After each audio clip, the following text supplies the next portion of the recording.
Welcome back to the Comics Aficionados live right here on Thinking Critical YouTube. Hope everyone had a wonderful St. Patty's Day. I'm wearing green. Sully's wearing green. Josh is not. What the hell happened, Josh? You don't like St. Patty's Day? You don't like the Irish? I love the Irish. I just, I'm a fuck up. That's what it is. So, cheers. There you go. We got a couple of Yinzers on the panel. We got some interesting stuff to talk about with the future of MCU Star Wars. We're definitely going to talk about the layoffs at DC. And returning is Jervain Dargan from Animated Concepts. How you doing, Jervain? I'm doing well, Wes. Hey to everybody out there on the interwebs, and I'm looking forward to today's show today, especially about my once beloved DC Comics, and I'm ready to get into this. So you're moving and shaking today. Well, I'm trying to move and shake. We're reevaluating this whole pop-up initiative we're a part of. So if we don't kind of get one or two demands here in terms of this pop-up, this will be my last day of moving and shaking for this particular venue. But gotta get out there and make the donuts, as they say. If anyone's in the Chicago area and they want to see your pop-up, where are you going to be today? I'm gonna be over on 2557 West 63rd Street, which is on the southwest side of Chicago. Yeah, if you want to stop by, probably around 12 o'clock. So we'll be over there from about 12 to 4. But 2557 West 63rd Street. Yeah, it's on the southwest side. Yeah, and we'll be over there today from 12 to 4. Stop by and visit Secret Identity. Love to see you guys. That'll be great. We've also got Aaron Sparrow in the chat. Nice to see you. He'll be out moving and shaking to sell some action figures this morning. That's what he does every Saturday. That's why he can't ever join us. Oh. Yeah, that's what he'll be doing. Who else we got? We got Eric O'Sullivan, the Sultan of Soup himself, the only man with a comic book and food YouTube channel combined into one. Yeah, there you go. Good things to put in your face. That's what I say. How many green beers did you drink? 0 this year, but I had 2 pints of Guinness yesterday. And then you got to have some yin to yang, so I finished it off with some Miller Lite. Man, I went to the Guinness factory in Dublin, and I still didn't like Guinness.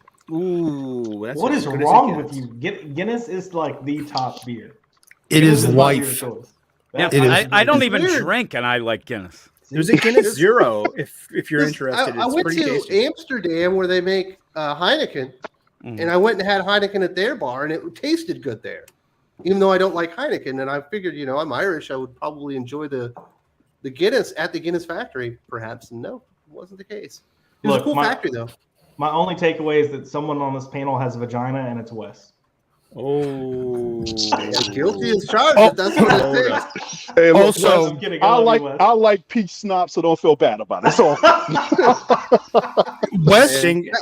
Wes's tastes have now rivaled Jimmy for having bad taste. That's low. Oh, there you go. I like back in the day we could grab a Zima and throw a Jolly Rancher in there, and you have a nice flavored drink. Oh, so you're still a 16-year-old girl. Now I officially separate myself from Wes. No, I can't go there. Peach schnapps is the same thing. I don't really drink anymore, but whatever. Guinness just wasn't my flavor for some reason. It's like drinking soup.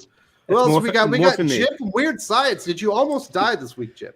Yeah, normal stuff. Just normal life. We're all heading to death, is what I always say. I thought maybe your wife would have watched the live stream, and that was going to be the end of it. She hears the live stream as it's going on and just sits there, with a rolling pin going, ready to hit me over the head with it. But I survived. I survived yet another week. I firmly believe that you've never been truly loved until your better half takes a skillet to you. That is right. Well, then I'm well loved, well loved. But I do want to tell you that I did celebrate how I always do with St. Patrick's Day is by eating all berries the day before and then going to the bathroom on St. Patrick's Day. And if you've ever done, you'll know what I'm talking about. It gets real green. Is what I'm saying. Taste the rainbow, poop the rainbow. Oh yeah. I always like the corned beef and cabbage, but you can't get corned beef here unless it's in a can. Yeah, that stinks. Yeah, maybe if I was in Manila or one of the bigger cities, who knows? But how's everything going at Weird Science, Jim? Has Gabe gotten out of his funk of reviewing really bad comics as like 8 and above? He had some weird ones this week as well. He's always got something. He keeps us guessing with his crazy takes. But yeah, he likes what he likes. Gabe being Gabe, as I say.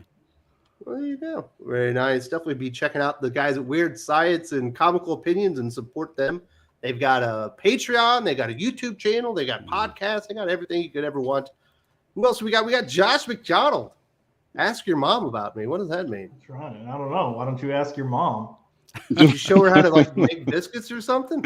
How to make what? Biscuits? I can make some something? bomb-ass biscuits. I know you now. can. I could see you with the apron and a rolling pin. That's right. Apron, Nice. rolling pin, and nothing else. Oh, Hairnet. And a hairnet.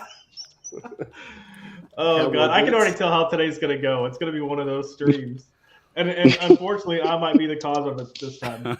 I'm doing all right. You know, look, I started a new job in a week, so I'm stoked. Like I'm in a good mood. How about that? very I had a nice. great Things are comics about yet though. My comic shop is closed temporarily, just temporarily, Wow. but they're Ooh, You're closed. lucky. Yeah, A lot I of know. people's That- comic shops are closing lately. The whole family, so it's a family that runs it, but the whole family ended up getting COVID for the first time. So all four of them, they're just out. But it is what it is. I I'll got get it something. later. I've been sick for 6 weeks. Dude, the last time I got sick, it was just like an upper respiratory infection, but it stuck around for freaking ever. Yeah, Pissed me it's off. not been fun. No. And I can't hear out of my ear again, even though it's getting better. I have an ear infection. Last but not least, Doc. How you doing, Doc? I'm eating beef jerky, so I'm wonderful. Well, perfect. Lane jerky Kramer time. says, dramatic voice. They said this day would never come. Elcad #1 came for Doc, and the world was never the same. Thus written in the Cantwell Scrolls. Huh? Yeah, we reviewed that. That'll be coming out tomorrow? Monday. Monday, yeah. We reviewed it. You'll get to hear our thoughts on it, but it was not Could have good. been worse. Could have been worse, but it was. Well, here with Christopher Can't Write Well, I don't know if it could have been better because I don't think he's capable of better. He's This is kind of a one note pony now, one trick pony. yeah, yeah, and as I've said in the past, you can polish a turd, but it's still a turd. The best you get out of a bad writer is still bad.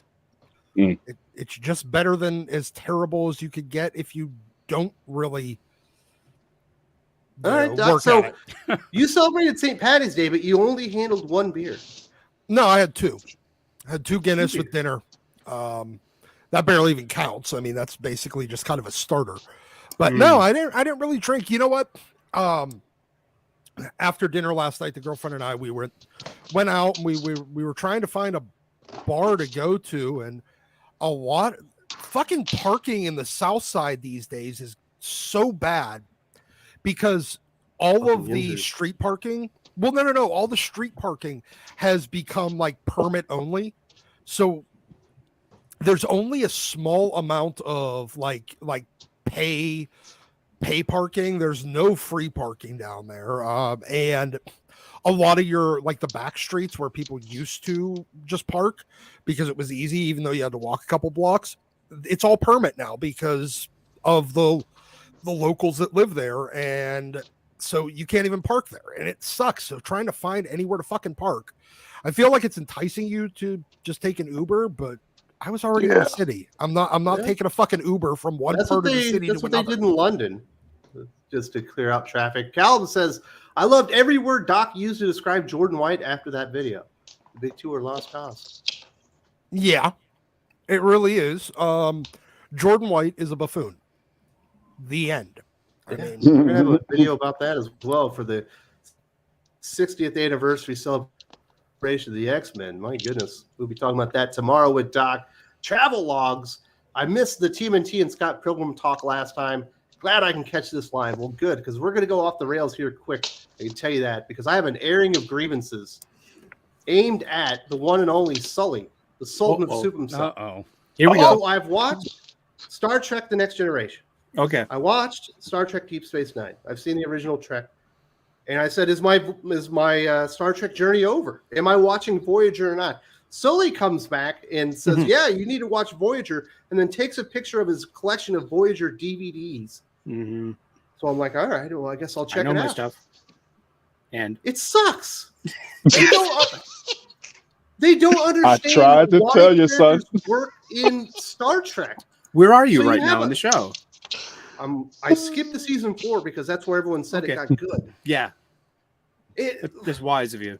Star Trek lives or dies on characters Mhm. and conflict within the characters and all that stuff. So you get a half Vulcan, half Valley girl with a slight temper that doesn't have any Vulcan culture to her whatsoever. So it's just a white chick that sometimes gets mad, so she's not interesting.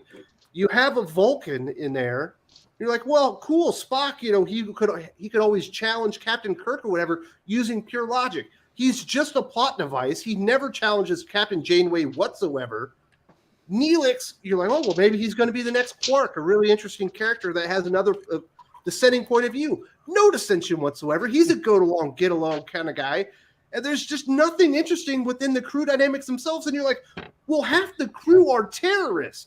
You would think that there would be some conflict between them, but they all like each other. Yeah. It's the nice version of Battlestar Galactica. Ronald Moore worked on both shows. He wanted to make Voyager a bit more what Battlestar actually became, when you have the ship slowly over time show obvious signs of use. Like that ship should look like an old 70s station wagon by now, but it remains pristine basically the entire show because of plot armor. Wow, that wasn't going to sell me on a Star Trek show. The ship ages with the crew. It should be like Red Letter Media said it best. Like they should have replaced one of the nacelles with some alien tech. It should just be really beat up by now, But if they had models and they had to reuse the Vulcans should be challenging Janeway. Mm-hmm. If you're going to attach a Klingon to the ship, that's why Worf's story is so interesting through Star Trek: The Next Generation into Deep Space Nine. Is he's got that weird imposter complex. He's a man of two worlds. He was raised on Earth in Russia, but he's actually a Klingon, and he's devout to Klingon traditions and values. But he's also completely within the alignment of Starfleet. So whenever he's around other Klingons, you get this great dynamic. And then when you get into Deep Space Nine, he's completely comfortable with himself, where he knows he's a Starfleet officer, but he also knows that he's a Klingon warrior, and he doesn't need his house. And he's this really great character, and you get this great story with him. And they never try to do anything with this Klingon. B'Elanna? Yeah. Well, B'Elanna has her own story. She's because her story is, she's a good engineer. That's her story. Right. And later on, her and Tom try to start a family. And so it's their dynamic. I'm not watching Little House on the Prairie, man. I'm watching. You are though. You're, but it's kind of like the prairie is the ship itself, and it's they are it's. It could have been. Are we on Golden Pond yet now, or what? That's what I'm saying. First off, don't disparage Little House on the Prairie. Come on. I love Little House on the Prairie. Laura Ingalls Wilder is a great person. When Mary went blind, cried. I just started crying. All of you people have such terrible taste. You don't listen to... Stop. Jermaine, am I wrong on this? No, you're not wrong. See, even the kids on the subways in New York at the time knew what was up with this one. So this was back in the heyday, for those of you who don't know, when there used to be this little network called UPN, and there used to be another show on there called WWE SmackDown. And the simple fact of the matter is, as I was riding the subways one night, and there were 3 white kids sitting across from me, and one of them said, you know what, Star Trek Voyager didn't get good until 7 or 9 came on. That's it. Okay, that's it. It was Jerry Ryan in the cat suit. And that's it. Beyond that, there is no reason to watch Star Trek Voyager. None. The finale is fabulous. The series finale, it's really good. So I should skip to the end? You could. You definitely. I've seen that finale more than I have the entire show. How they keep weaving into the fact that this show is just no good. Well, just watch the last episode. Skip to season 4. Now I'm told to skip to the last 2 episodes. We're faced with the law of diminishing returns by now. I mean, it wasn't as good. Then we got after that. We got Enterprise. I have Jerry Ryan in the cat suit. Anyway. Hey, hold on. I got the perfect solution. I'll tell you exactly how to watch this, Wes. Don't. Yeah, thank you. I like Star Trek. Now, there are a couple of episodes that are really have some good premises to them. At one point, there's an alien civilization that's just out of phase with them and is doing little scientific experiments on the entire crew, unbeknownst to them. That's a good Star Trek episode. But for the most part, it's just the greatest hits with uninteresting characters. Like, where's my Quark? He's like the That was supposed to galvanizing have been force of Neelix. all of DS9. But Neelix was actually the breakthrough character would have been the Doctor, the hologram. The Doctor is the second most interesting character to 7 of 9. Right, because here you have like that Data quality, that Spock quality. We're trying to achieve humanity. Will they ever get there? You know, that's really Star Trek-y. Love that character. And then there's then you have that dynamic between Chakotay and Janeway, because Chakotay is They're best an buds? idealist. Kind of, but there is he was you're right. He was the terrorist. That should have been the main central conflict. And then they had an awesome enemy to be like the main villain for the last few seasons with these Hunter guys. Mm-hmm. It's the Borg again? I've already seen the Borg. Yes, you'll see him The again. Hunter guys were cool. Mm-hmm. Well, Wes, you said you love Star Trek. You want to learn how to hate Star Trek? and it's Keep really watching good. Voyager. Well, it's better than what they're doing now with the gift of hindsight. You get this 2020 hindsight with the whole Does that mean I 2009 should track. be reading All-Star Batman and Robin because it's better than Tim Drake Robin? Yeah, that's a good It's point. called perspective. I mean, does it hold up? But Yes. yes. Yes, read it because Oh. it's crazy Steve. Some rich guy, Yeah, that's some true. rich guy with a car that dresses up like Batman but isn't Batman. Yeah, that's It's what it's Tim a great Burton wanted to fucking- do in '89. That's Talking what. about Nemesis at the end of the show. Let's hold on. Nemesis, that's a terrible movie. That's where Star Trek died. Oh, Reloaded. I was meant the guy dressed First guy with Contact money. wasn't bad. Wasn't that bad? But Yeah, it has moments. Yeah. Nemesis Nemesis was rough. terrible. There's a good part of Nemesis. It's on YouTube. It's Tom Hardy reading with Patrick Stewart, like doing a. Have you seen this? It's not the movie. It's just them reading their lines, like practicing for like the reveal that he's a clone of Picard. And it's like Tom Hardy. He's like 20 years old or so, and he's just so effing good. And you can see it. He's just oozing charisma and character at a reading. It's the best part of the Didn't movie. translate to the film. No, not one bit. No. Well, wait a minute. But now with Nemesis, there was that one right before Nemesis. Right before Insurrection. Nemesis, Insurrection. That was barely a TV movie. I know, Barely a that was a TV two-parter. two-part TV episode. So I mean, Nemesis, yeah, it pretty much was the nail in the coffin. But Insurrection, I think that actually Those were that's all when they written by Data, right? Star Trek some arsenic. Yeah, I think the guy. And Nemesis is when the poison took place, finished them off. Brett Spiner. I want arsenic just so this conversation will end. Whatever. I man. got a question for the panel real quick. Is anyone watching Picard season 3? I am not. No, I'm watching Strange New Worlds. That's what I'm watching. Oh, cool. Okay. Yeah. Alb says, "What the F are you talking about? We're talking about Star Trek and the way that I was bamboozled, hoodwinked, I was screwed over It's my fault. by Eric, who showed me his collection of Voyager DVDs and was like, yeah, it's a good show. I got little plastic models of like every Enterprise too that count.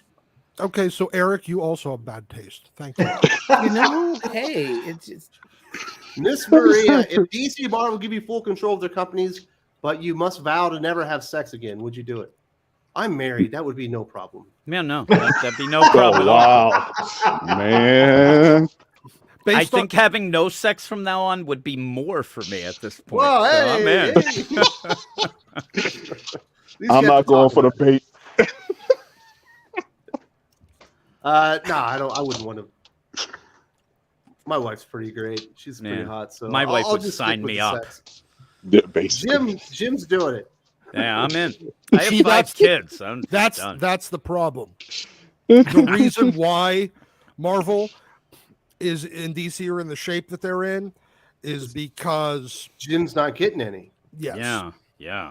Oh, Seriously, possibly. please repeat that, Doc, and I will play the live stream back to my wife. I'll play it for her, and I'll be in. In order for comics to get good again, Jim's wives must fuck him. Thank you. Oh, hey. Thank you.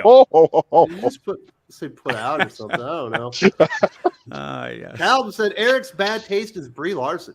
maybe. Are you a Brie Larson stan? Well, she's the cutest actress from the ankles up. I gotta think for her. She's kind of cute. I like that bony thing, huh?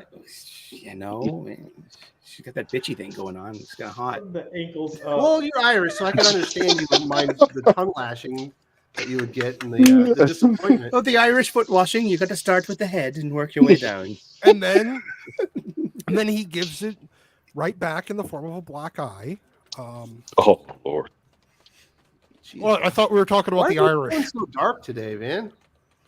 Well, it's actually a Klingon mating ritual, but I always saw the Klingons as the Irish of the Star Trek universe. You know, Irish, a warrior Russians. clan, or warrior That's people. why I like that DS9 episode where Quark basically swoos Grillick that's sleeping with her, and he ends up getting like a compound fracture and his vertebrae are broken and stuff. But it was worth it. Yes, it was worth it.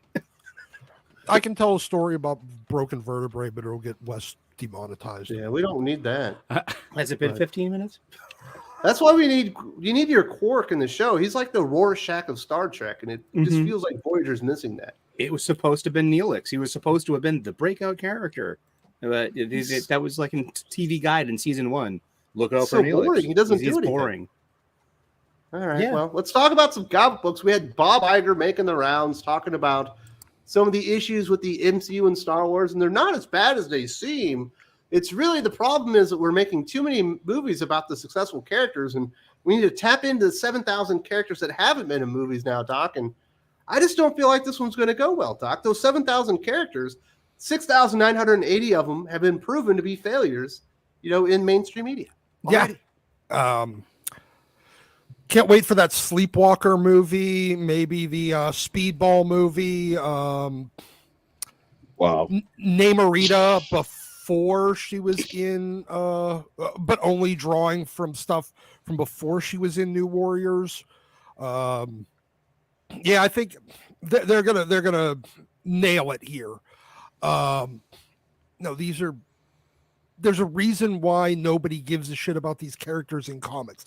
Look, you've already tried hey, let's take characters that nobody cares about and that haven't sold in comics and then try to make movies out of them.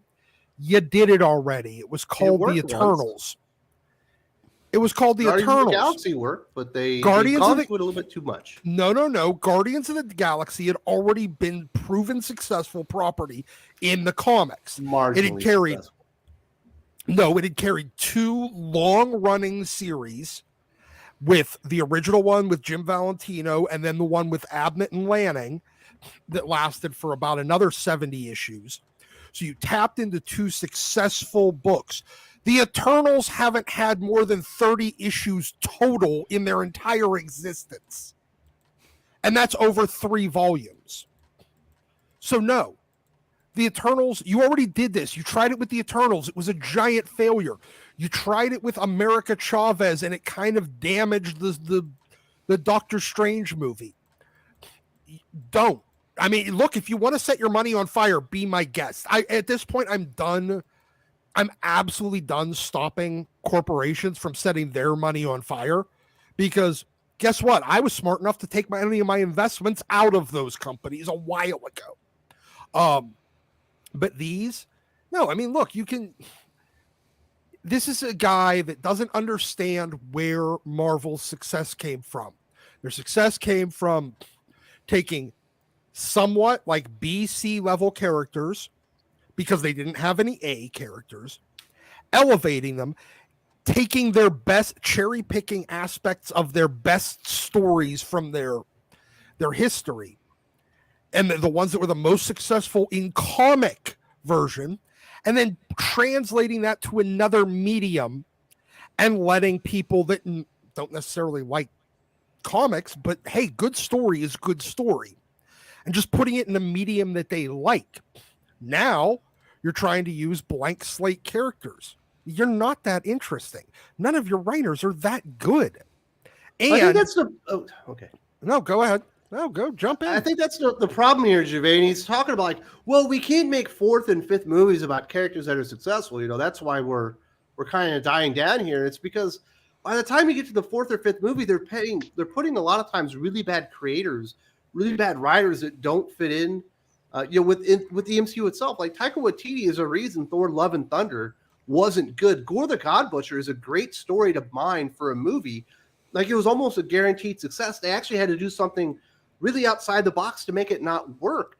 And to blame the characters and fatigue on the characters, I think is really misreading everything and not realizing It's the talent that they brought in to bring these characters to life for these new iterations that is where they're failing.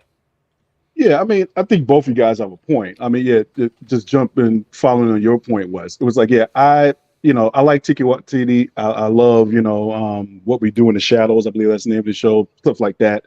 But it was like, he really did just take that storyline someplace it did not need to go. Like, I remember when I was watching it with my daughter, and I'm just like getting all these Monty Python vibes. I'm like, this is just not appropriate. But then I also agree with Doc as well in the fact that basically they had a finite amount of stories they were going to be able to pick from throughout the history of Marvel. They pretty much nailed all of them. I say Guardians of the Galaxy, you will never be able to take that away from James Gunn, what he was able to do with that. But it's like, as we saw with Suicide Squad, he was not able to duplicate that success. And I know there's people out there who disagree with me. But I think, yeah, they don't have the properties at this point anymore to keep this going. The character brands, if you will, and they don't have the talent anymore who can extrapolate these characters into future story arcs that will keep a movie going, a mainstream public interested. Is just not there. You would have thought they would be able to do this with Kang, but from what I've heard, because I haven't seen the movie yet, no one seems to be too impressed. So yeah. Josh, They shot their load. Get in there, Josh. I mean, look, I'm gonna follow Jermaine for a second and say no, Kang was not very impressive. And again, that's the writer's fault. Jonathan Majors, I thought, delivered a really solid performance. They just undercut him at the end of the movie. I kind of understand to a degree. I think I think it's twofold. I think one, Iger's, speaking kind of out of his ass a little bit, but two, I think I understand some things of what he's trying to say. Like there was a comment like, do we need sequels and a third film? We don't necessarily need it with every character. I would say with Ant-Man, that would have been the case. Like, I think we discovered Ant-Man worked much better as a supporting character in a larger cast film. Did we need a third film? No. Did this third film do anything? No. Like, literally, you could skip this film and it's not going to change anything in the MCU. Like, you can blatantly just skip. You got to see Kang lose for the first time. You see him losing Loki. I mean, what's the? I thought when they chose to do that like set on a chain of events that was going to lead to the destruction of the world by unleashing Kang. That was supposed to be this Kang, and then they kill him. Like, what? Oh. I thought at the end of Loki he won. That's the way I interpreted it. Yeah. So the whole thing was that the He Who Remains was pretty much tired and ready to move on, and he was kind of like, look, you can keep me here, and this Kang, this really evil version that all of us other Kangs have rejected and sent away, will be freed, or I can keep doing this. And then Sylvie killed him, and then let this bad Kang that's in Ant-Man have the chance to like make a comeback, and then they essentially kill him. The character of Kang has essentially been undercut twice. And this one that was in Ant-Man and the Wasp is supposed to be the big bad one that every other Kang is afraid of. And he gets beat by Ant-Man. Like, let's be honest. His daughter. And well, it was more Hope. I heard the Wasp doesn't do anything. She comes in at the end to help save Scott. Like, but and honestly, like, I don't necessarily want her to be like, oh, watch me save this man, but the Wasp would be doing more. Like, the Wasp is a pretty crucial character in comics. She led the Avengers at one point. I wish they would give her more of a tactical type position, because I think that's where her character would succeed. She's not the most powerful, but she can plan and do some shit. But yeah, no, I mean, we just keep getting shitty writers. They're not delivering stories. They're delivering won't this be cool moments, and those moments aren't actually cool. It feels like they're all kind of sitting in a writer's room getting high, thinking of stupid shit. And instead of waking up the next day and being like, that was funny, but we're not doing that, they're like, yeah, let's do it. And then that's kind of what the MCU is becoming. And I'm being completely serious. I know it's funny, but that's kind of how it feels. It's becoming so asinine in so many ways. I don't feel like we're getting the hero's journeys. I don't feel like we're getting character journeys. These movies haven't been about the characters lately. And that was the one thing we could always kind of at least count on, was each individual film on a character was going to focus more so on the character, and you'd have moments that touched on the MCU to kind of be like, okay, like we'll make a comment about, you know, we're still looking for Bucky, so that's reference. We're good. We don't need to bring it up in this movie again. But I don't know, man. It's all over the place. It is. Do you think the MCU Phase 5 will be the Voyager of the MCU? No, I think they're gonna fix some things. How well will it be fixed? I don't know. They need to bring in Jerry Ryan as 7 of 9, throw in the movie. She's the connective tissue, and everyone would like it. Sure. They missed that with She-Hulk. That was She-Hulk. They missed their shot. Yeah, that would have been She-Hulk. They missed their shot. What do you think about this, Jim? I know you're a big Marvel guy. You want cool stuff to talk about, but yeah. It just feels like Bob Iger has no clue what his actual business is. No, sometimes. He doesn't. And that's the thing. You just said we want to have cool things to talk about. And I'm more of a comics guy than a movie TV guy, but I do enjoy, you know, a lot of the Marvel stuff. You mentioned Guardians of the Galaxy. I thought was great. I said it all along. I'm a Star Wars fan, but Guardians of the Galaxy was kind of my kid's Star Wars movie.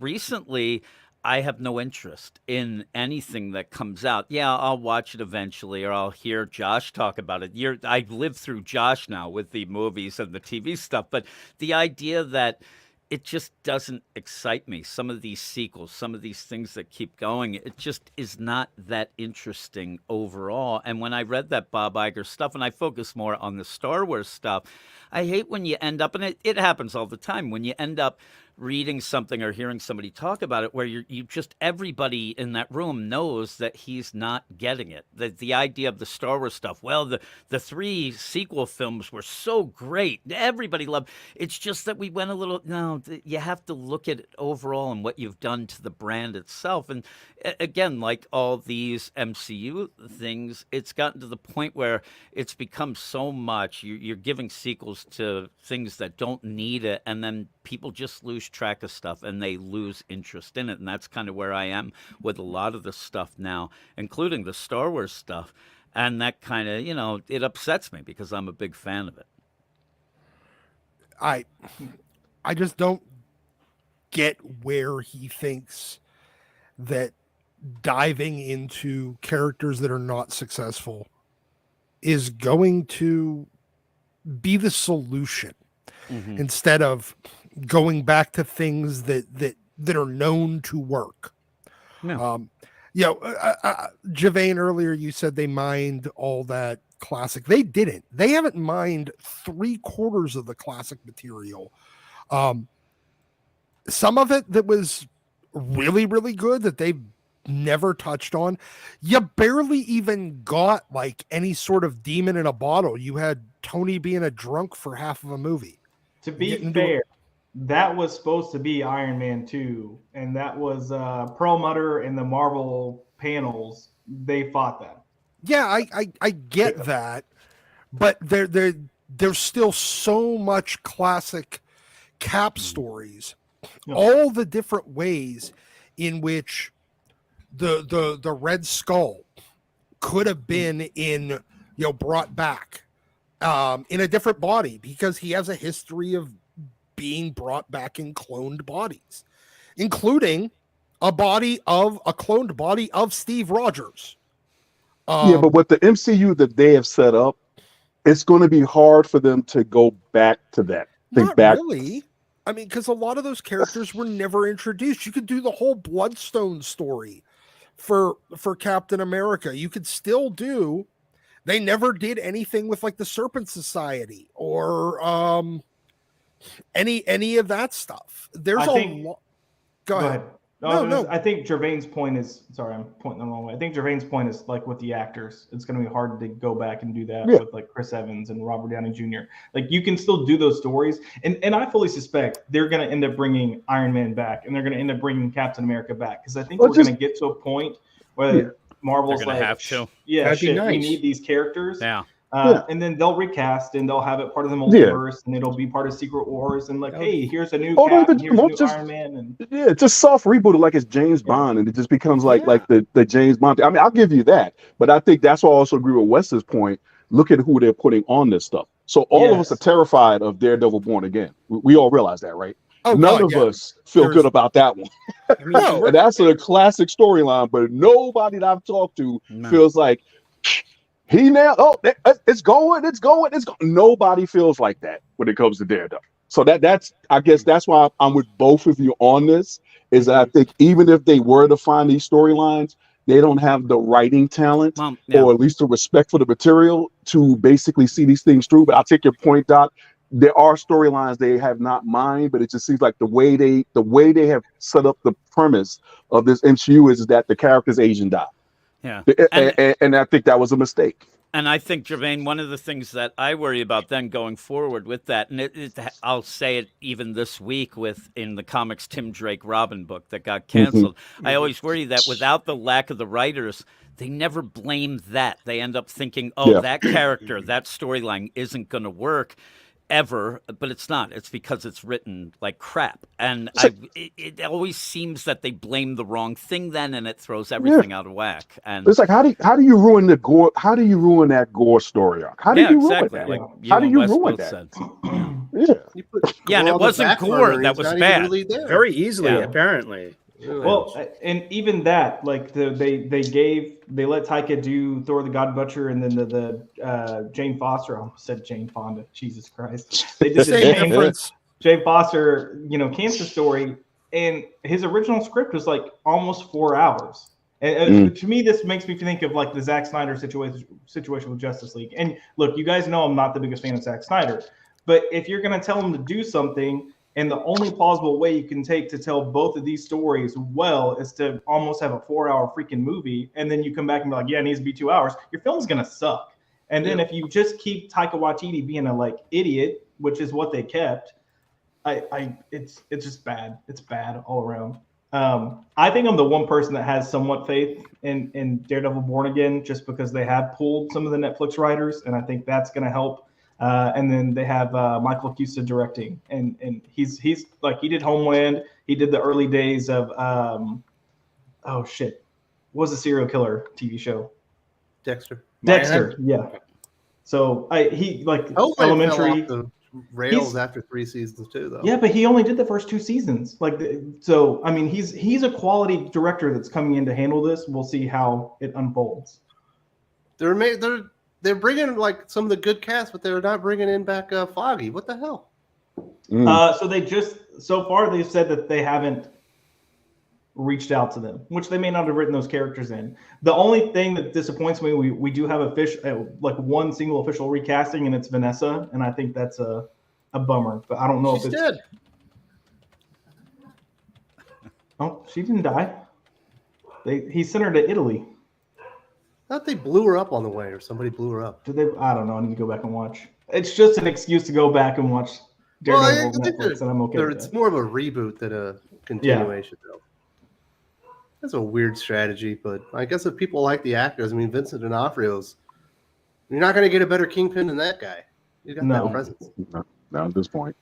Yeah, that stare on his face when he bashed that guy's head in with the car door. Yeah. That was pretty effective.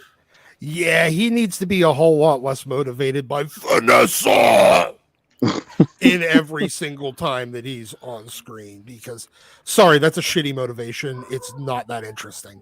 Love isn't a good motivation, Doc? It's not whenever nobody gives... only motivation.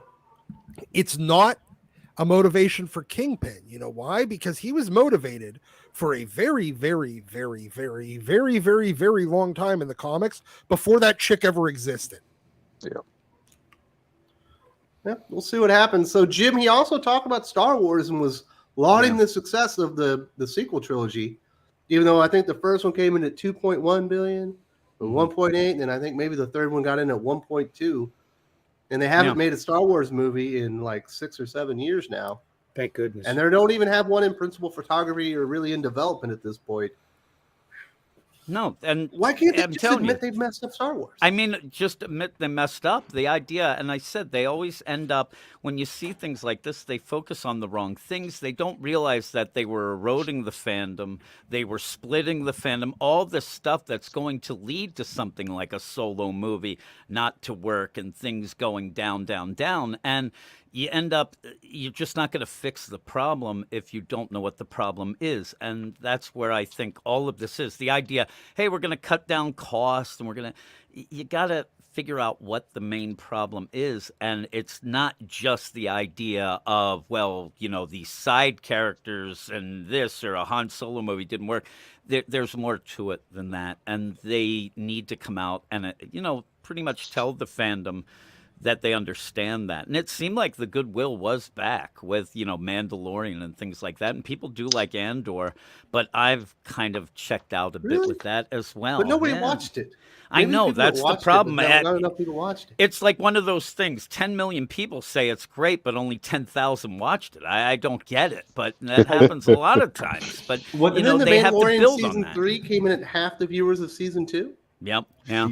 Yeah. Seriously, though, I'm guessing that a lot of people who are Star Wars fans, not diehard, but still Star Wars fans, didn't even know that season 3 came out. I had little idea. I knew it was coming out, but I didn't sit there and say, I got to watch it right now and then. And it just it's eroding. Each little step. I only watched season 2 because I heard Luke showed up in the end.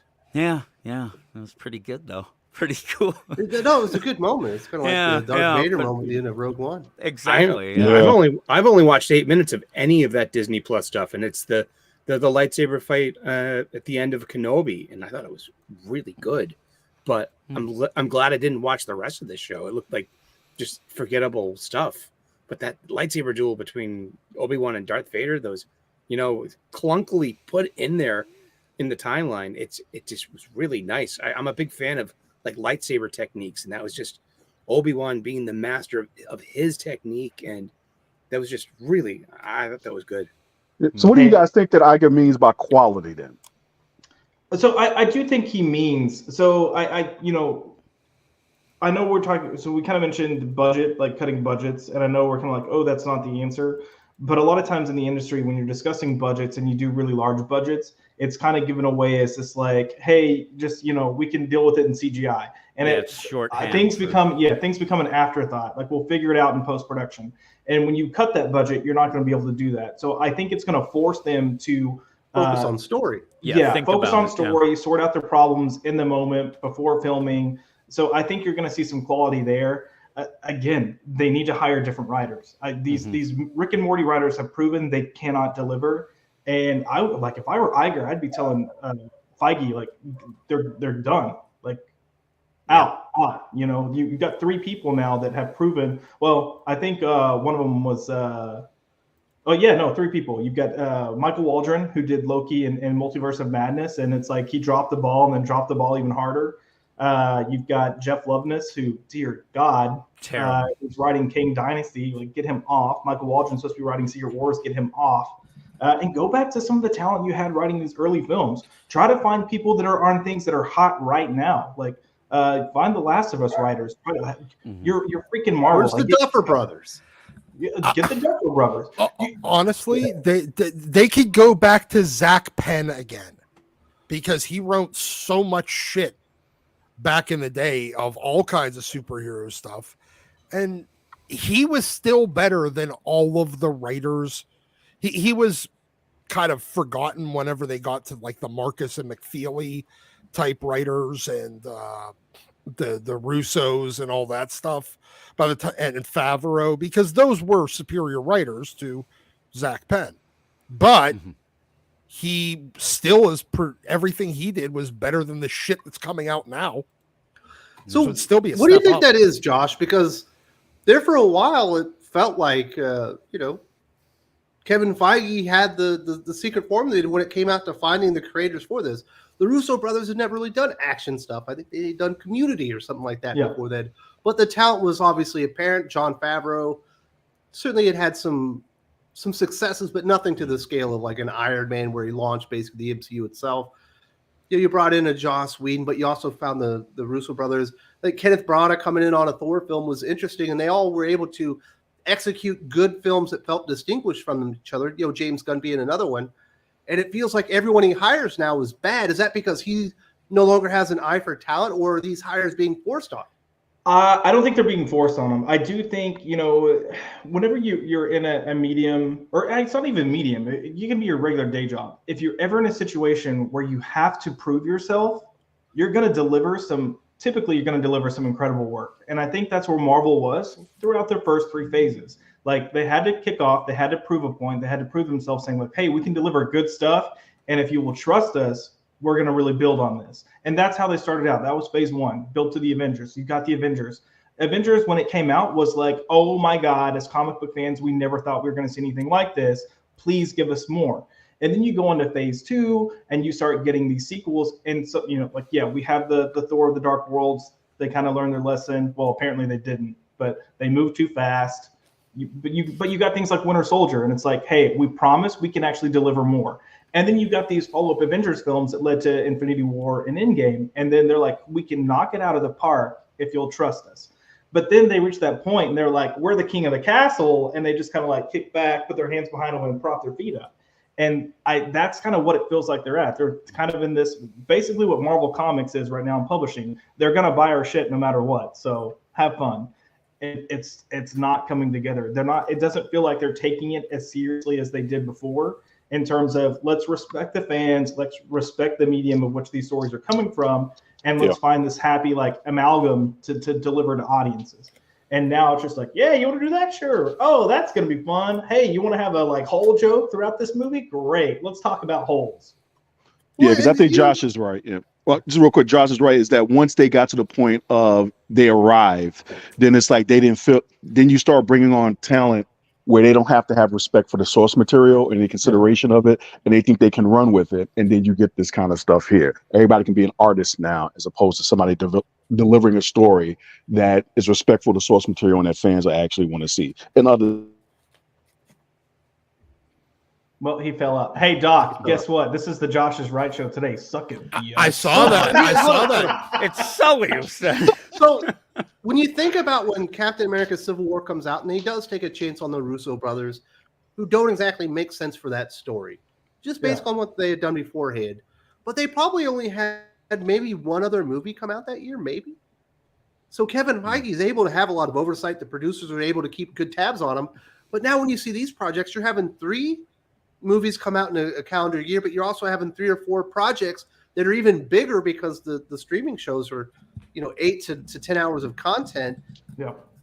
Do they go and hire a bunch of new producers, or are they just spread so thin that they can't even do quality control? So I think it's a combination of both. They've already started. So all the way up, leading up to phase 4, Kevin Feige was the only producer that was on these films. Like, you'd have associate producers and stuff, yeah, but he was the only executive producer.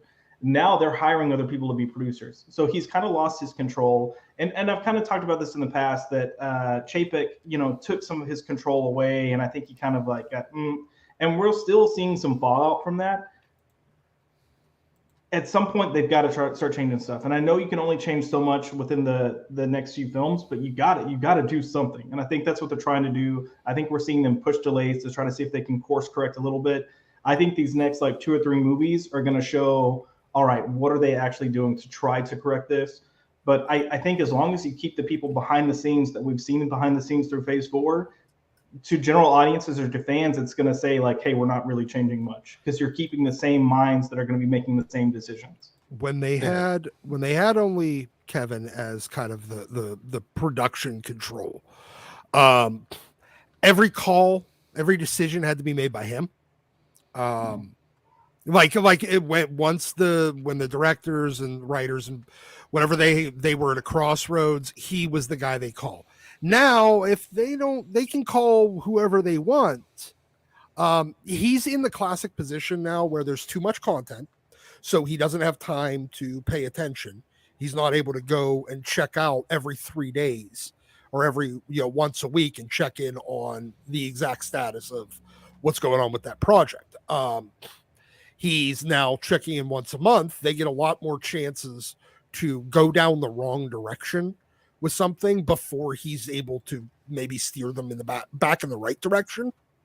Plus, he's also got a lot more responsibility. So you got 3-4 movies a year, plus 3 or 4 TV shows that he has to oversee.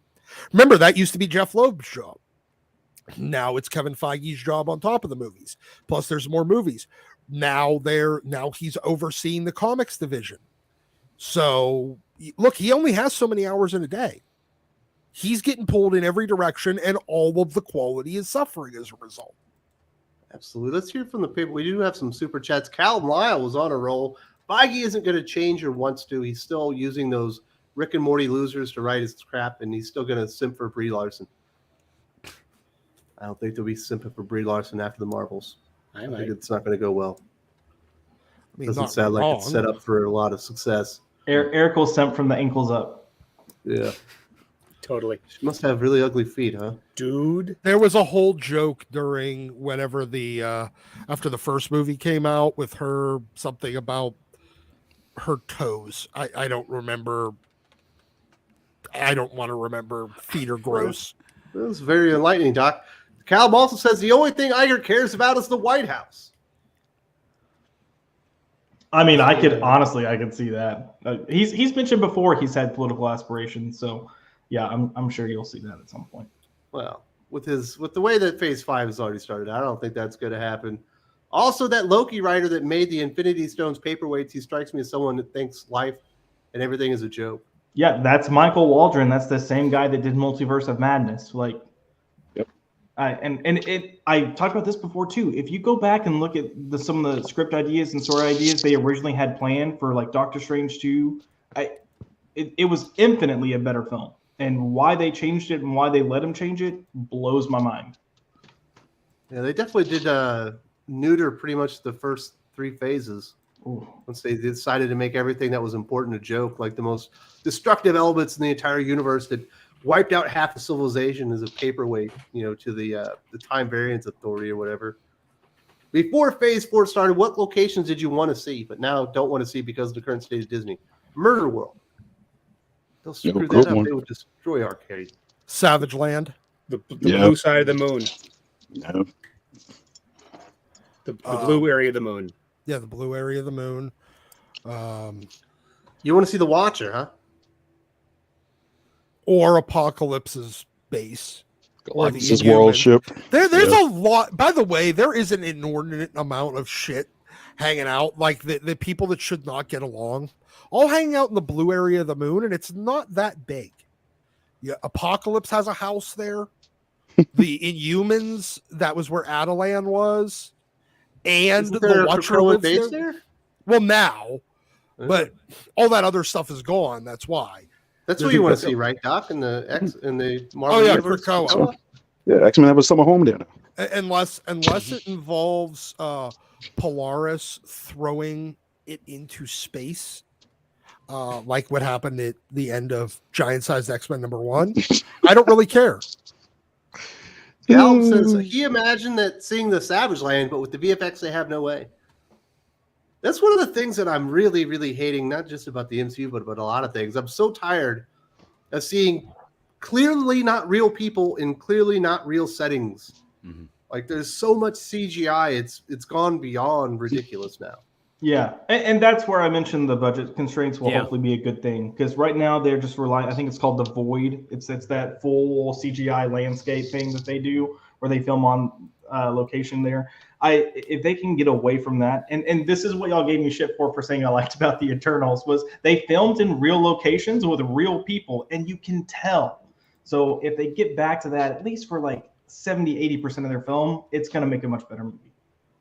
Yeah, if they get back to that with better writers, because the thing is, at the same time, you can have, when you put on budget constraints like that, it can constrain a writer to the point where even good writers struggle to come up with good stuff. So it's, I think like Doc was saying, you're going to need to have somebody who really got their hand more firmly on the wheel going forward if they're going to do this creatively, because you can't have someone who's kind of doing a jack of all trades kind of approach to stuff if you want this to hit. Yeah, they gave Kevin Feige 3 different people's jobs instead of only one. And the job that he was doing now has 4 times the workload. So, and you wonder why it's going poorly. Cal says, after the first Avengers movie ended and you saw that famous scene of Thanos grinning at the screen, what did you feel at the time? I very remember being in the movie theater and seeing that scene, and I was with my ex, and my ex doesn't know anything about comics. And that happened. I went, oh, shit, they're going there. And then I had to try to explain what was going to happen. But I was pumped. Like, the movie itself already made me hyped because I was excited for what we got. And then seeing that, I was like, F yeah, give it to me, daddy. Like, I don't know. Whoa. That Avengers movie was pretty damn good. That was like the secret sauce for incorporating some very funny, humorous moments that made sense for the characters, but it also felt like really dangerous, and there were things that were happening. Yeah, I mean, it felt like there were stakes. I thought Yeah. someone could die at any minute. I thought someone would have something happen, maybe not death, that would impact them moving forward. It was a solid film. Yeah. And Hulk throws Loki around, Man. puny god. It was a great moment. By the way, Eric, I saw your comment in the chat. You shut your whore mouth about my race car movies. Yeah. Don't even want to go there. It's all right. Nerdy Girl creates Disney isn't even trying animation anymore. It's why Japan is running circles around them. Yeah, I mean, we're talking about Star Wars and the MCU. Like, if we look at Disney and what their staples for, it's their animated films. Like, that's what built Disney, and even those are failing right now. So I'm so tired of their 3D crappy animated movies now. Go back to real animation. It looks so much better.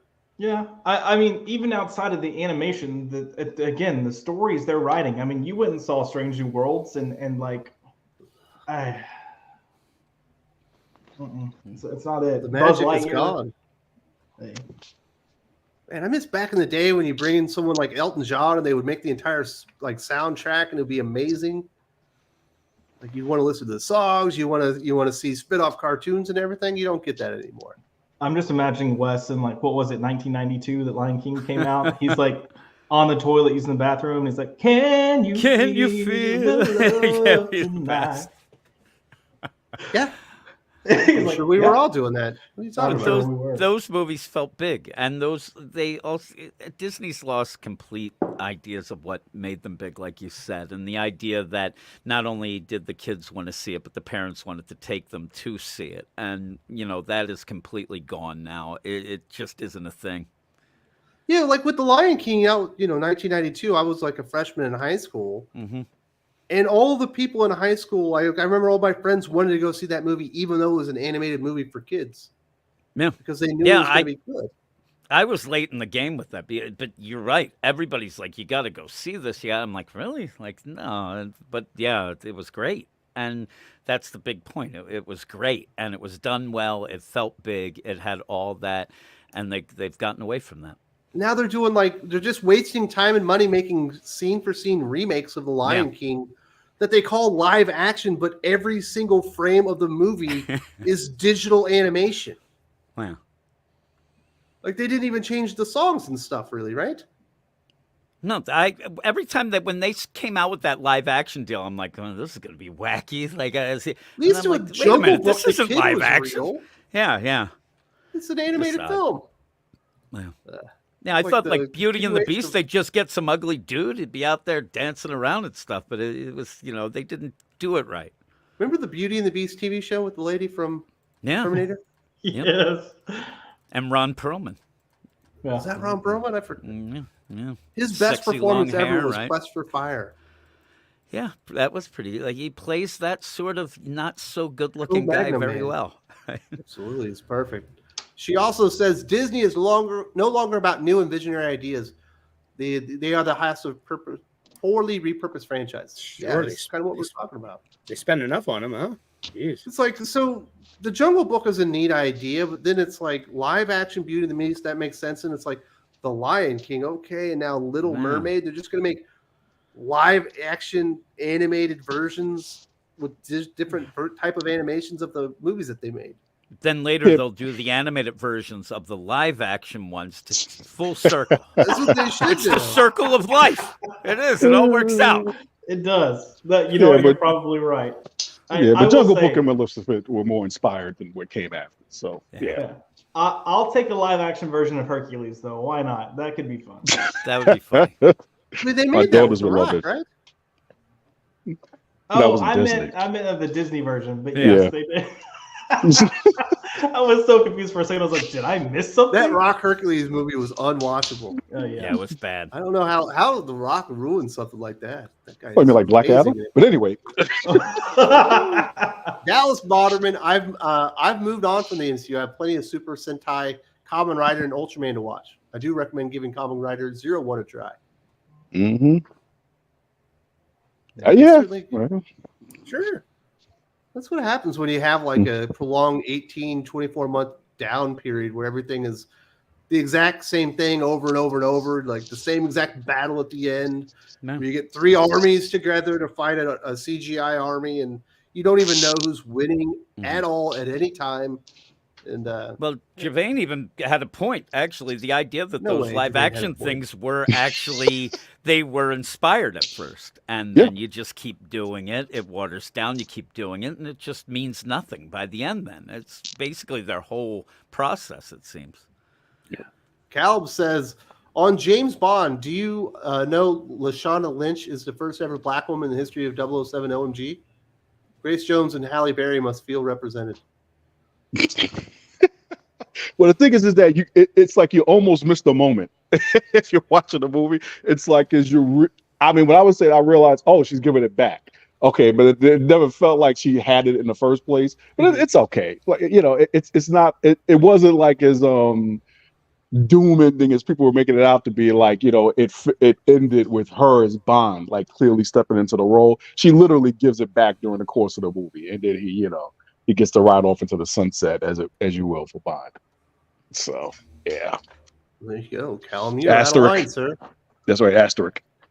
Calvin says that's the point about staying alone or trying new things and not a part of the MCU, a decaying universe.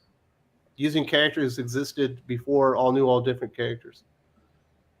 That's the problem, really. They race through like 60 years of history.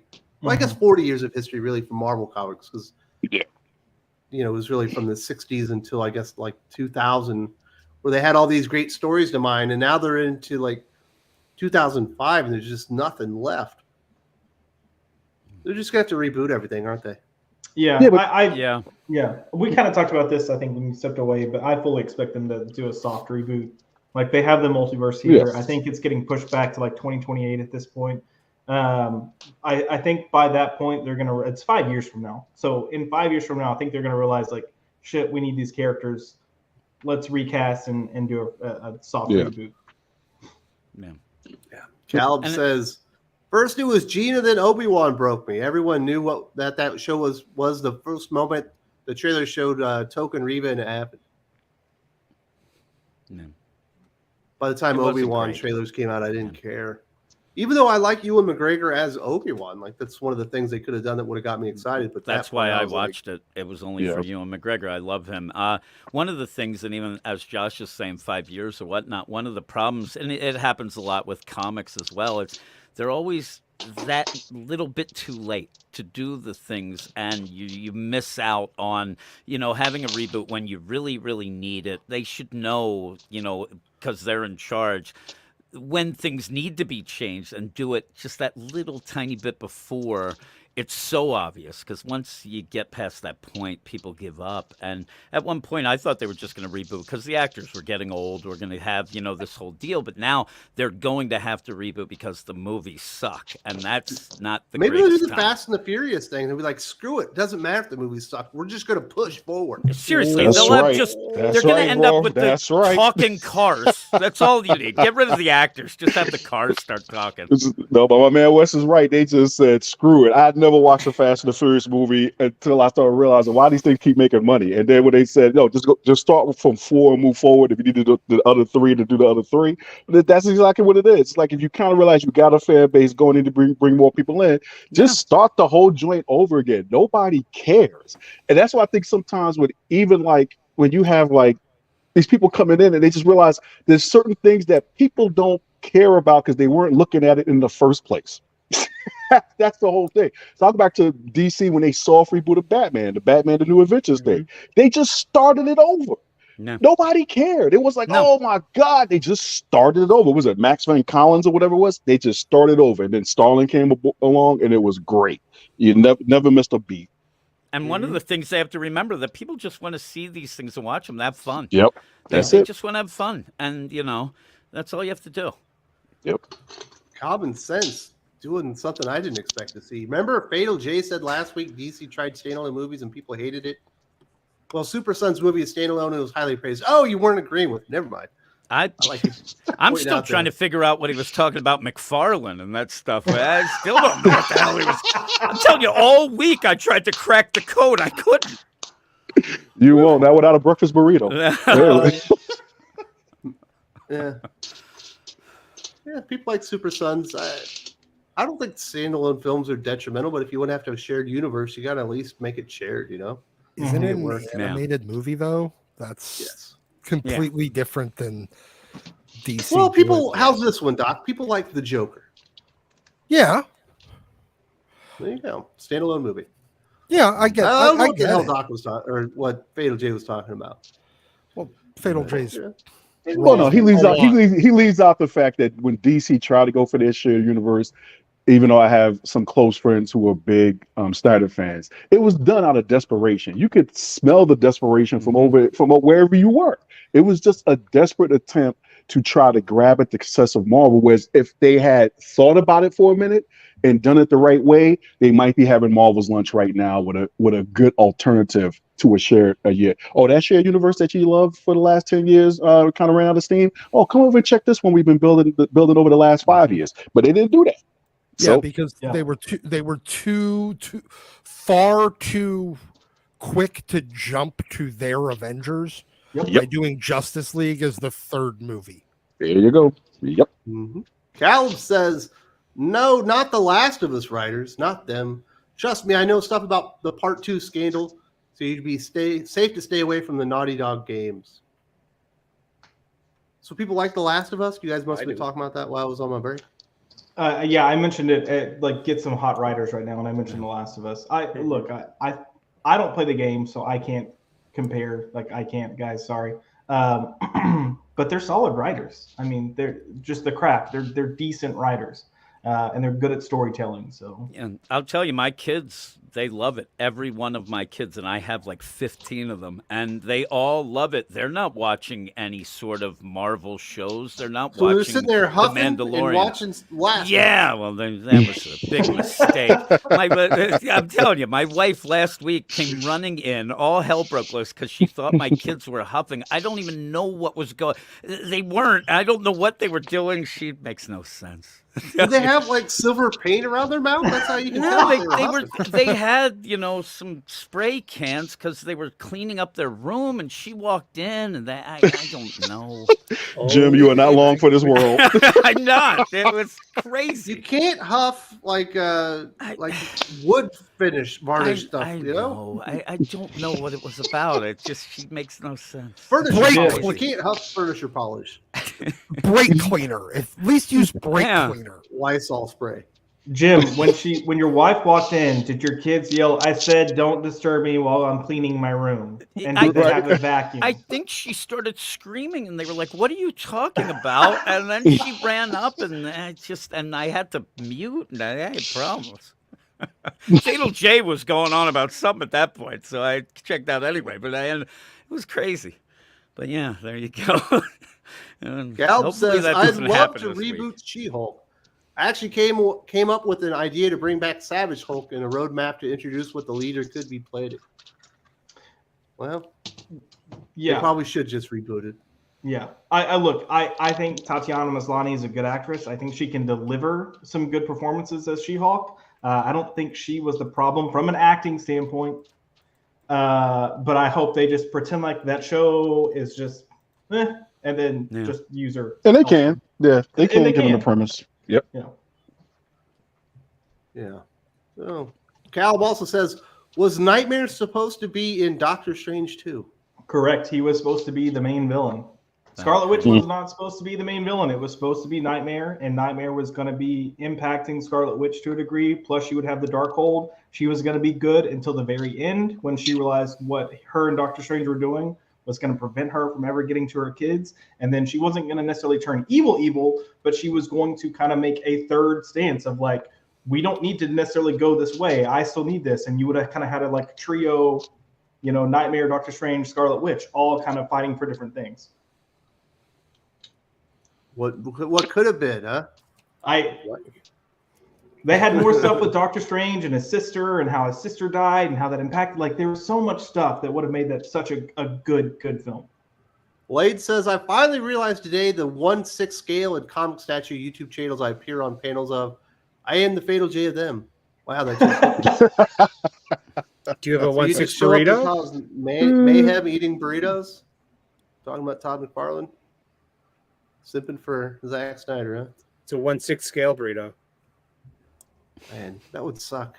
Yeah, that would. Real It thing. wouldn't satisfy your hunger, no. No way. Tiara Starbrighter. Which Disney Plus shows would you cancel? Also, what MCU series would you put on Disney Plus to take advantage of the lower budget but longer character building arcs? This is what I would do. If I had to have MCU shows on Disney Plus, I probably wouldn't put anything to do with the main universe or characters, and I would just do all the Young Avengers stuff there. No. There would be a differentiating thing. It would be a different audience to view it in a different way, and they could explore the characters and build them out more. I think the Hawkeye stuff was fine. Yeah, I think anything with like street level characters is going to be good. Anytime you need something that's a high budget, don't do it as a series. You're not going to have a big enough budget. Like outside of the MCU, we've seen that time and time again. Like if you need a character with CGI and powers, don't do it on television series. You know, like the Falcon Winter Soldier stuff, like that first episode was exciting because it looked good. Yeah. And it just kind of falls off a cliff. Tragedy. And then you know, even the WandaVision thing, it probably would have been better just to encompass all that information within the movies themselves. Mm-hmm. No, the WandaVision, the problem with that one was it was just one episode too long. It really was. It was like if they had cut, because it's like you realize what's going on. There's some Twilight Zone kind of creepy stuff going on by the second episode. They just went one episode too long with that, and then they would have been good to go. And you're right. In Falcon and Winter Soldier, I stopped. My sister, my wife, and daughter love it. But I said I stopped with that because I was like the first episode, they blew the budget the first 10 minutes. It was like, you could tell. It was like, dang. But anyway, yeah. Man, Boba Fettuccine, is there a better handle than that? On the Twitch channel, the manga community is excited to take on all of you disappointed comic book fans. No, thank you. I appreciate the invitation, but I'll pass. Boba Saving a Fettuccine. seat for you, Doc. Saving a seat. Perfect. Incorporates Italian food and geek culture. Very nice.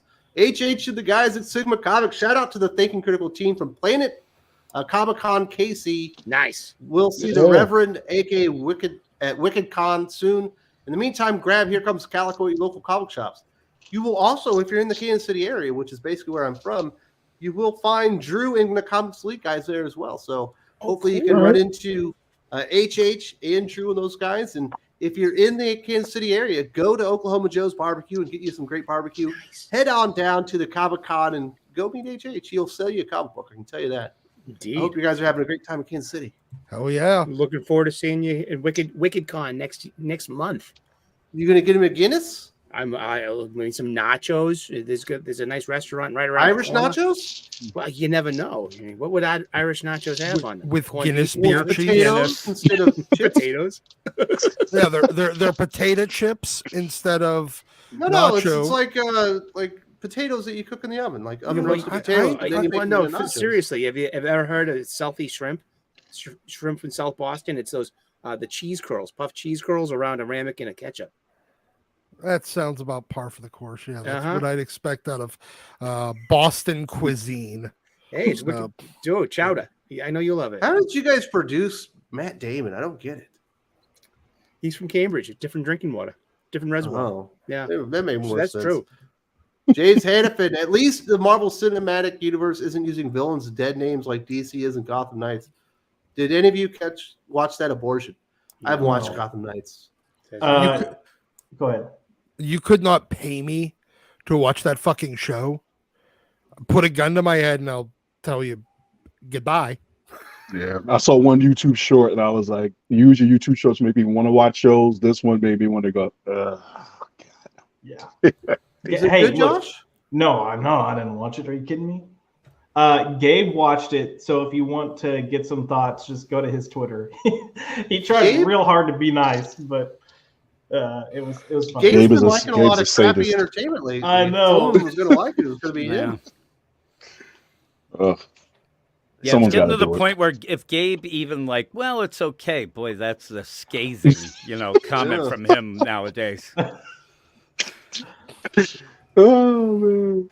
Didn't he call Hellcat #1 a monumental achievement? I believe so. I think Standing he in gave it a bread. 22 out of 10. Is what he I, gave it. well, for Christopher can't write well, it might have been a monumental achievement Yeah, Maybe really. taken- to not make a one. completely unreadable comic.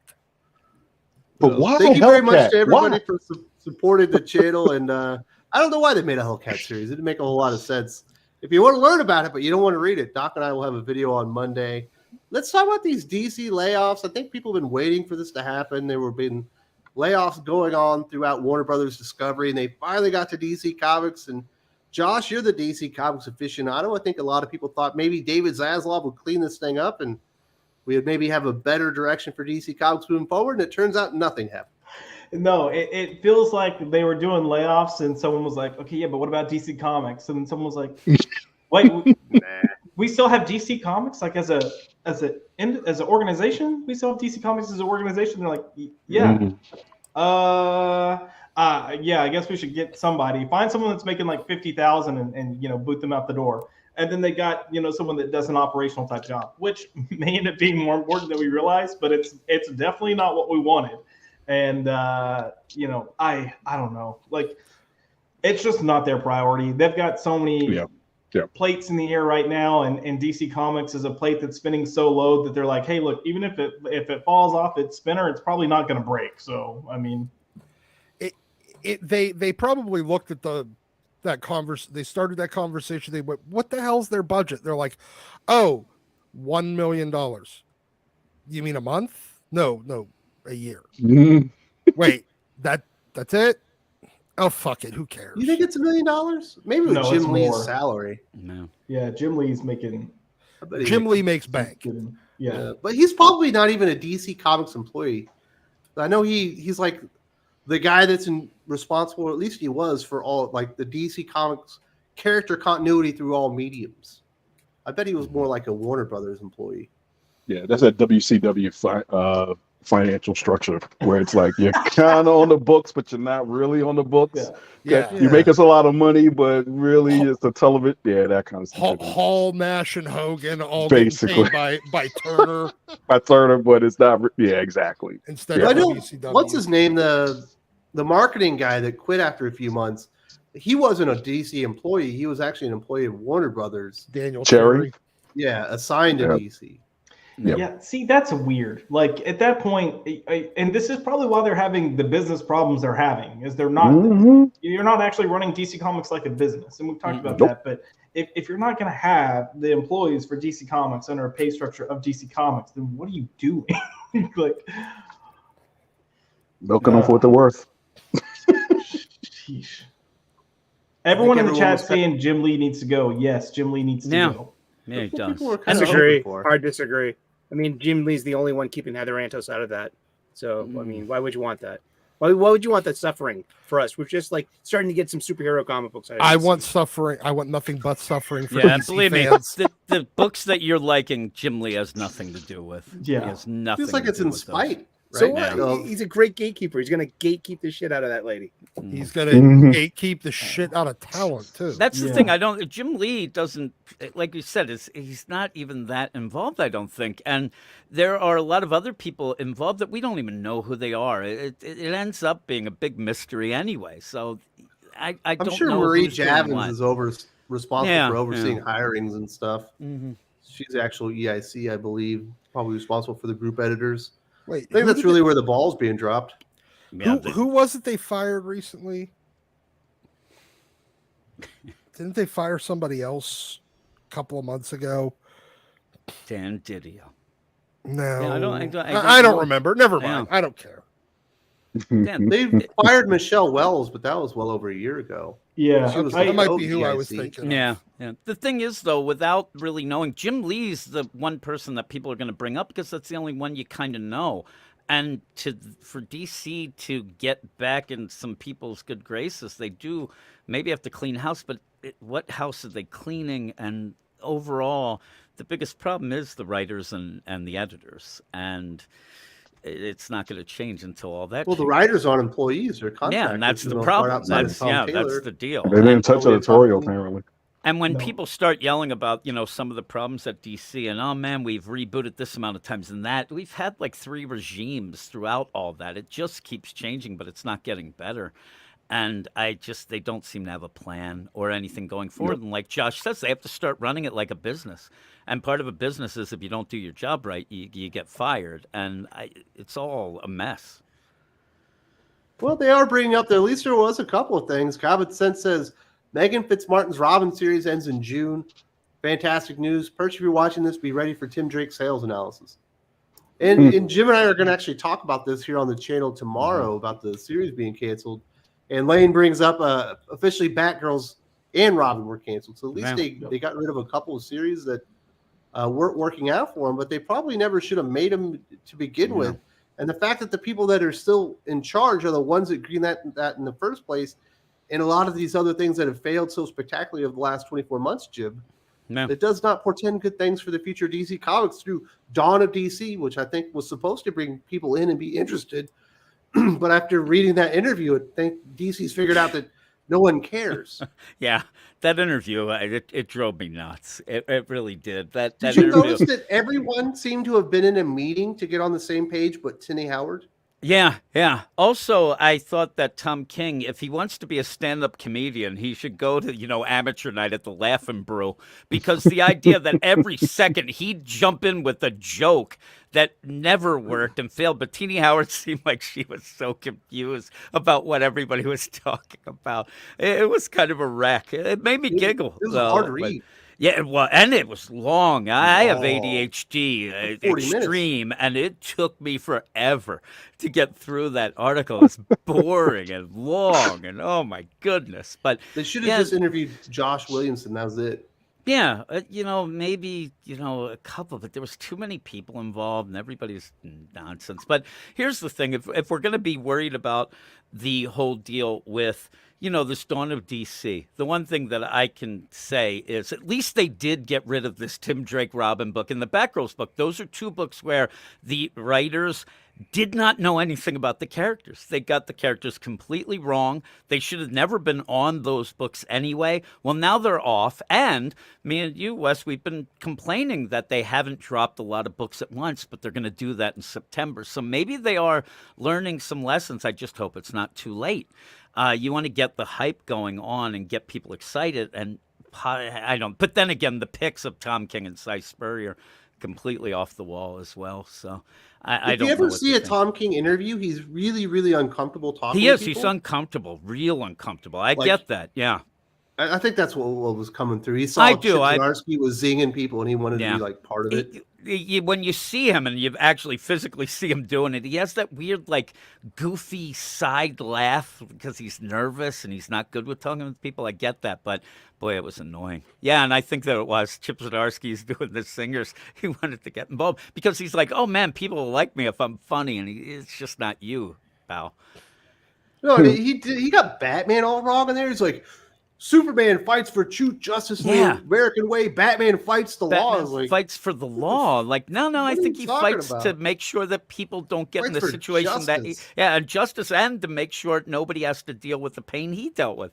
He gets it inherently wrong, but is that a shock? I mean, Mr. Terrific, he has, I'm glad that my wife and kid are dead. He doesn't get it, but he is somebody who's going to get people talking about that Wonder Woman book, whether it's good or bad. They're going to talk about it. So what's the that's what I appeal of think they're Tom going King? I mean, what is the appeal of Tom King that last comment that Jim made? Because I don't get it. Like, what is it about him? Here's the weird play, and I think that it's one of those things that people will tell you, well, you never see that in comics, but sometimes there's a reason. There's a reason why you don't have that. But I think that it's one of those things where people want to like a comic that's fancier than just a regular comic. So, I don't read, the stupid Gotcha. comics. I read the fancy ones, and I don't like that. And I don't read comic books. I read graphic novels. Exactly, Yeah. that sort of nonsense. Pinkies Pretentious up while they're douchebaggery. doing. Fucking Exactly, pinkies out. that's what you get. The pinkies up while you're reading. You're like, oh my god, I don't understand this, so it must be good. It's so smart. I don't Right. get it. Josh, you seem like you're kind of, I don't know, bougie, I guess is the right word. What is the appeal of Tom King? I think we have to keep in mind that when Tom King first came onto the scene, he exploded onto the scene and was kind of well regarded and well praised all around.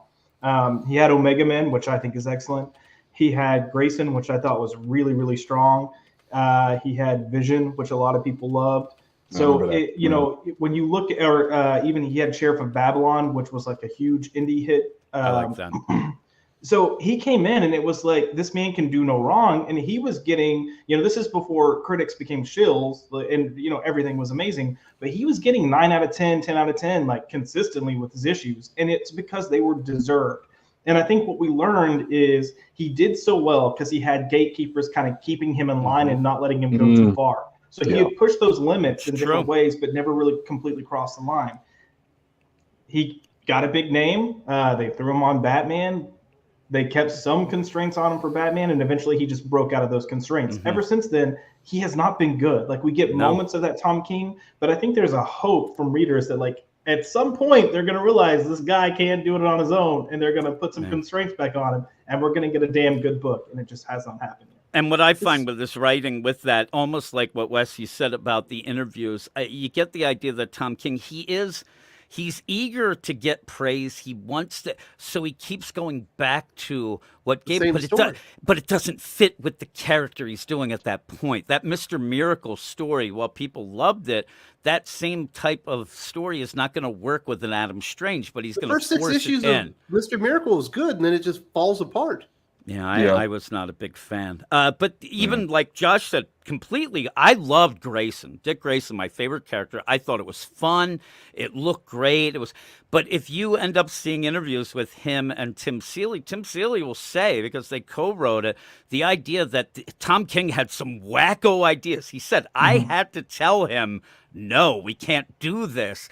Settle down, buddy. And Tom King thinks it's a big joke. Oh, yeah. But that's what the thing was. When he ends up having the constraints on him, it actually did a lot better than that. But even when he came over to that, Mr. Miracle was Dan DiDio saying, do Vision here. And it just, and if you notice with Tom King, and I've said this before on the show, he gets assigned books. He gets told, you go with that Heroes in Crisis, his big complaint is, well, I didn't pick the characters.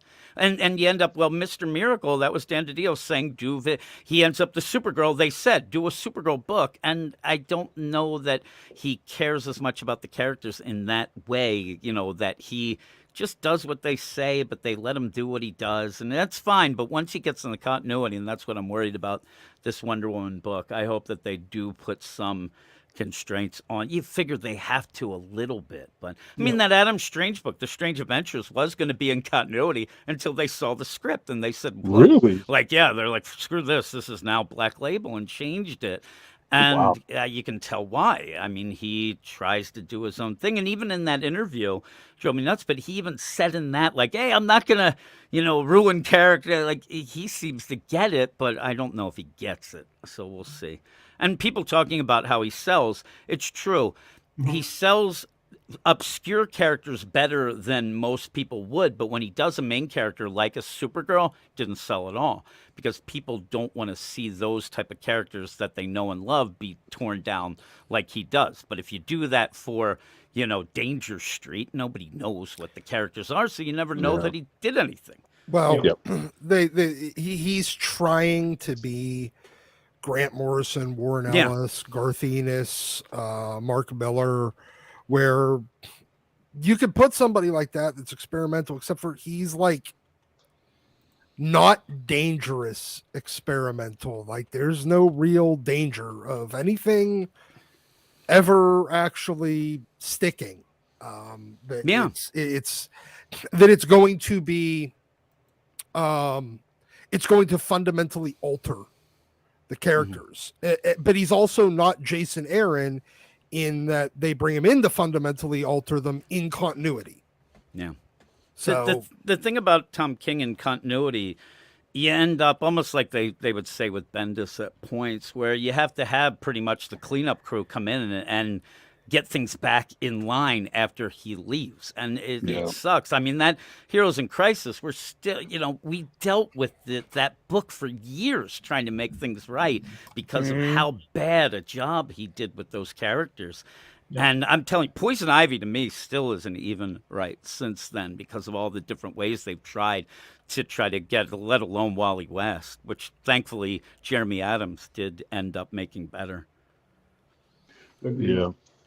It's one of those things that, like, if I were at DC, I would definitely hire Tom King for books, but I would have him co-write.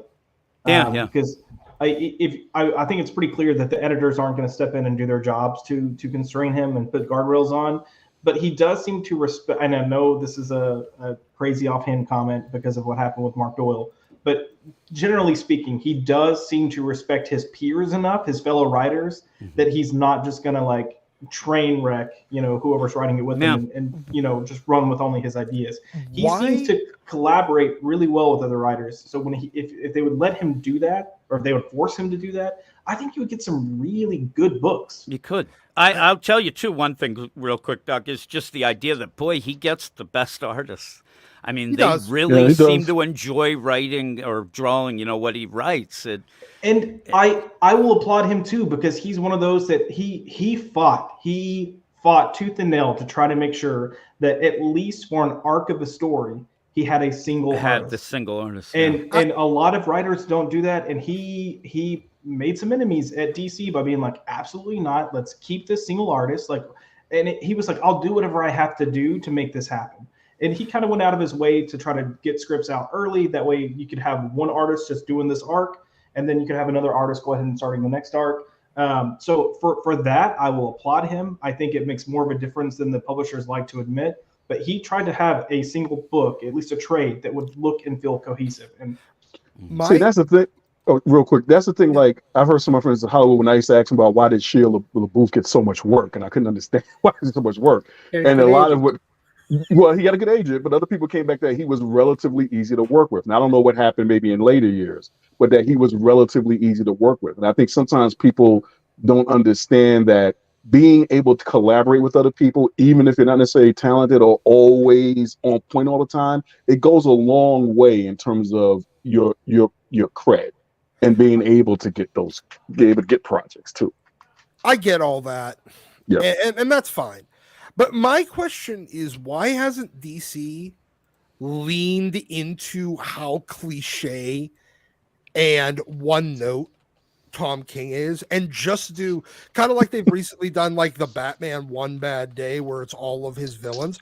Why don't you just have Tom King's midlife crisis depression and just have him do a story? That was Heroes in Crisis. Each month. No. But I understand that. That's everything he writes. Like the Stanley Presents DC Comics, where his take on his take on midlife depression characters, and it's just Tom King's midlife depression. And just call it that. Lean into it and be like, look, we're going to be honest about, because everybody knows what you're going to get. Let's just title it honestly. And lean into it. At least maybe then you might have people that are like, you know what? I kind of like to see. Like, I don't want to see Tom King pretend to write a Batman or a Superman book. I want to see what midlife depression Clark Kent looks like. And I don't want to see Tom King pretend that he's going to write an actual Superman story, but then pepper it in there with all the midlife crisis, depression, mommy issue shit. Just make that honest right out the gate. This is what you're getting in this story. That's why it's even under this Tom King's mommy issues line. Just make it the mommy issues. I don't know, man. Mommy issues doesn't sound like a good imprint, but they could go for it. So, Eric, you're enjoying some of the higher tier stuff that DC's doing. Are you excited that there were no changes? I kind of don't care. I'm like, at least DC is like giving me 3 or 4 funny books to buy every month, and I appreciate that. That's more than Marvel. I mean, I know you guys say Strange Academy is where it's at. I believe you, and I'm about to start picking up on that. I love Humberto Ramos's art. I'm going to see him next month at WickedCon, and I might bring one for him to sign because I love him so much. I want to say, you draw my favorite Spidey, next to Mike Zeck, of course, and I'll say that to him. but I'm reading Flash. I'm reading World's Finest. I'm going to be buying Shazam. I'm going to be picking up on Green Lantern. I'm following Jeremy Adams there. I don't think I'm going to be following. I'll probably drop Flash. Maybe I'll just keep getting it and just see how it is. Finger on the right? pulse, you know. The problem is, and me and Wes have talked about it a bunch of times. The idea that DC does have some good books and actually has some better books than they've had in quite some time, but they have some of the worst books that they've had right along with them. There is such a drop off with some of these books that's if you are reading, reviewing, doing all the line, it's not as great as it seems. It's almost like, the foundation there is of sand instead of being rock solid throughout. It is one of those things, but there are some really good books to enjoy and have fun with. For a while, though, they weren't catering to us, the fans. No. They weren't giving us offerings. Now, at least we've got 3, 4, and hopefully more. Just little by little, we can just get a couple of titles back, please. The thing that worries me is one of those is Flash, and I'm thinking everybody, for the majority of it in the chat, will say, "Oh my God, this Jeremy Adams Flash book is so good," and they decided and told him we're going to go in another direction. What direction? What you have the direction going forward. Everybody, it's so easy. I mean, it's almost like the Fast and the Furious. The idea, just keep doing what you're doing and make it bigger, make it fun. The idea of family and hope and that is what should be driving it forward. And and cars, fast cars. It just it gets mind blowing at a point where why aren't you getting it? You have this. It's lightning in a bottle you got there, and you're not gonna keep it going. You literally show up for a Fast and Furious movie to see what crazy car stunt they're going to do this time. That's like almost the only. And when they put it in, when they put a Pontiac Fiero in space last time, exactly. I mean, and now what they could do is lean into it and bring speed. I don't think a car would achieve escape velocity though. It got launched from a rocket. That's right. But no, lean into it. Bring Speed Buggy into the Flash. Speed Buggy, that'd be Kit. Bring Kit. Cameo. I'd love it. And have him running around Rodimus Prime. Hey, chat AI. It could be part of the Speed last Buggy movie. would be. I love Speed Buggy. Wonder Wheel. Kirby. Dude, they already did the Flash Speed Buggy one shot with Brett Booth art from 5 years ago. It was fucking awesome. This is Fast and Furious should end with the crew going up against another crew of another car crew, but it turns out they're all AI. It's just like, they're gone bad. They're run by Captain Caveman. That's what I think they're actually doing that, but regardless, I still have the headcanon that Fast and Furious is the prequel to both G.I. Joe and then the Rock becomes Roadblock, and that and Triple X in that Vin Diesel becomes Xander Cage. Y'all, Wes's face right now, it looks like y'all just shit all over his childhood. All the respect he had for y'all is gone. Done. He looks like a wounded little kid being like, what the fuck? I can't have these guys on my panel anymore. I don't understand the thing with the Fast and the Furious. I can explain it to you. What happened was, like a guy told me one time, he says, look, when it first came out, it's like, look, this movie is just for kids who can't drive. That's what it was, like the first 3 movies. When it came to the 4th movie, what it is that people are like, yo, wait a minute, why do they keep making these joints and why do they keep making more money? So people are just going to watch it. It's like, why do people keep making more money? Because you're just curious about why does this thing keep going? And like you're just Transformers movies. Yes. But Transformers movies, it's more like that's people who basically are waiting for the good Transformers movie to come along. But they're just like, look, guys, just don't say they're not bad. Because if you say they're bad, then they won't make another one. Then we won't get the good one. I've literally heard people say it. And I like then the Bumblebee movie. They out, made the good but one. and so that for them, they were like, "Hurrah! We made it. We've arrived." Because that's what the whole strategy was behind Transformers. Every last one of them sucked, but it was like we can't say they're terrible, because if we say they're terrible, stop going, we'll never get to the good '80s one. And then I guess we got the good '80s one, so their strategy worked. Hey, I'm excited for the Transformers Beast Wars. I'm not gonna lie, and I'm not a I'm with Transformers you. fan. Yeah, I'm with you on that one. Yep. I remember watching the first Transformers movie in theater and thinking that was pretty good. Yeah. Then over the next week, I was having a beer with my buddy that we went and saw it. We started talking about the plot, and we were like, "Oh God, that was really bad." I fell asleep on it 3 times. Never finished the first Transformers movie. Need a live action And they remake actually- of that. How they made it worse? Like by the time you get to the one where King Arthur was a Transformer. Yeah, right. Like, Bring All they had Turbo- to do was get to Unicron. That was it. Just take a note for the MCU. It's all. the opening of Bumblebee, the first 10 minutes was the Transformers movie everyone wanted to see. Exactly. It's still the movie everybody still wants. Exactly. To see. No, It they actually can, looked good. they can actually. You know what? The way to make Flash good, bring in Turbo Teen.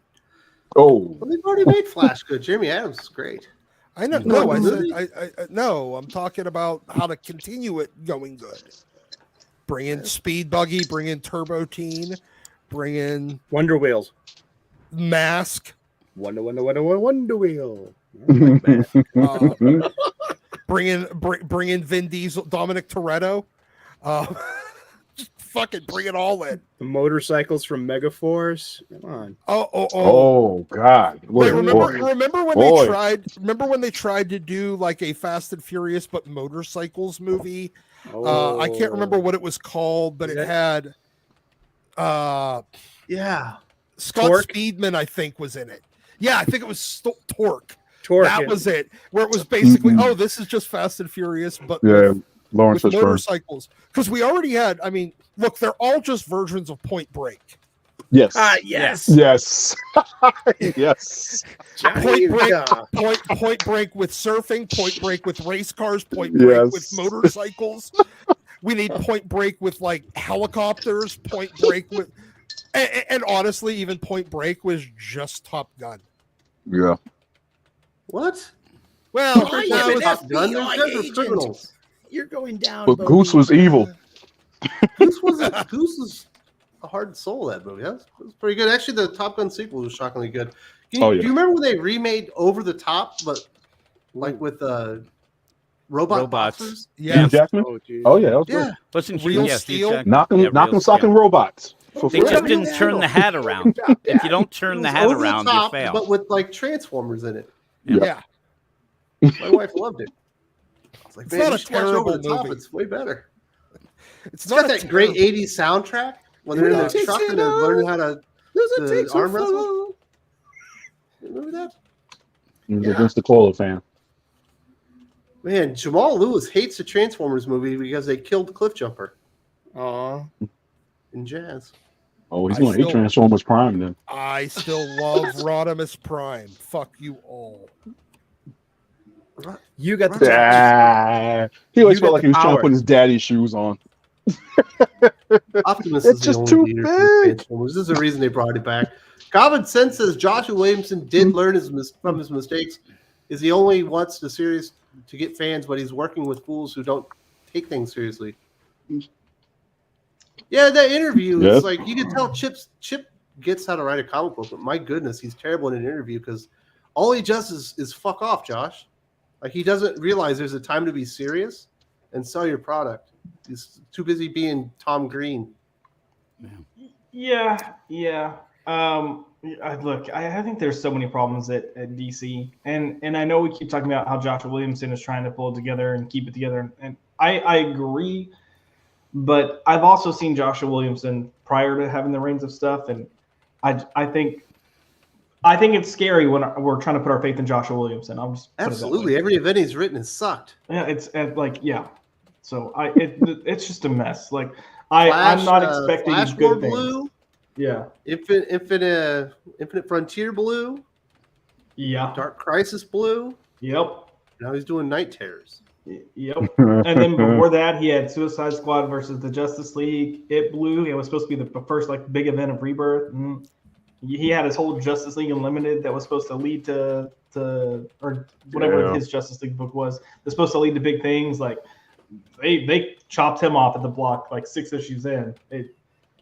He's a nice guy. He can deliver some good work. It's a shame knows that what the he's fans want. At least he knows what they want to hear. How's that? I think he's a good hype man. Sure. I mean, he tries. At least he's somebody that's trying to say what people want. He's trying. Look, that's the key thing. He's actually trying. Yeah. Wolverines. What are we talking about? Today we're talking about Red Dawn. Red Dawn, baby. That's right. Man, what a weird remake. Yeah, it was. But the original was great. I've seen that probably like 50 times. So nothing we've beats looking out in the schoolyard and seeing Russians parachuting in. Can't beat that.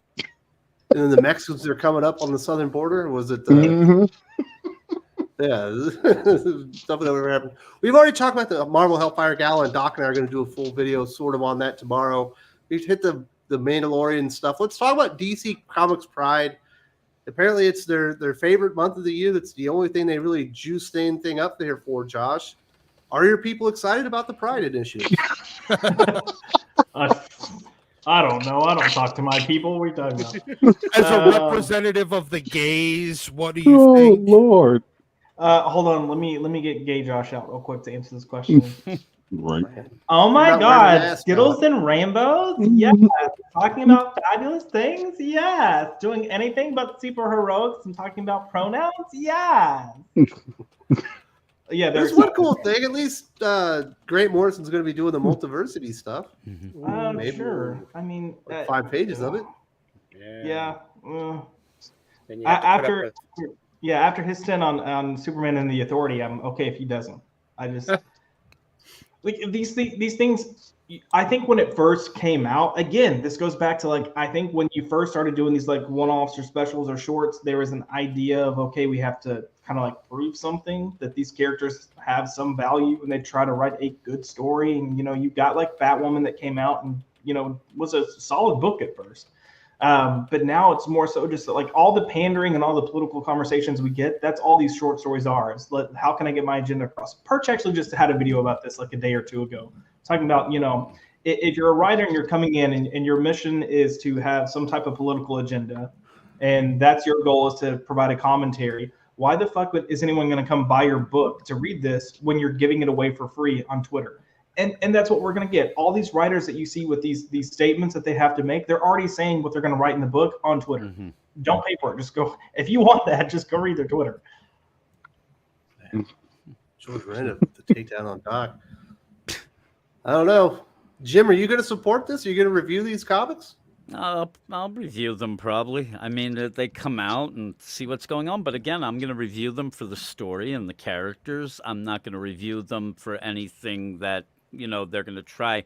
Otherwise, if the story and the characters suck, then the book sucks. That's what it is. And you're not going to be able to convince anybody of any sort of thing that you want if you don't have the basis of a good comic book. It happened with Tim Drake.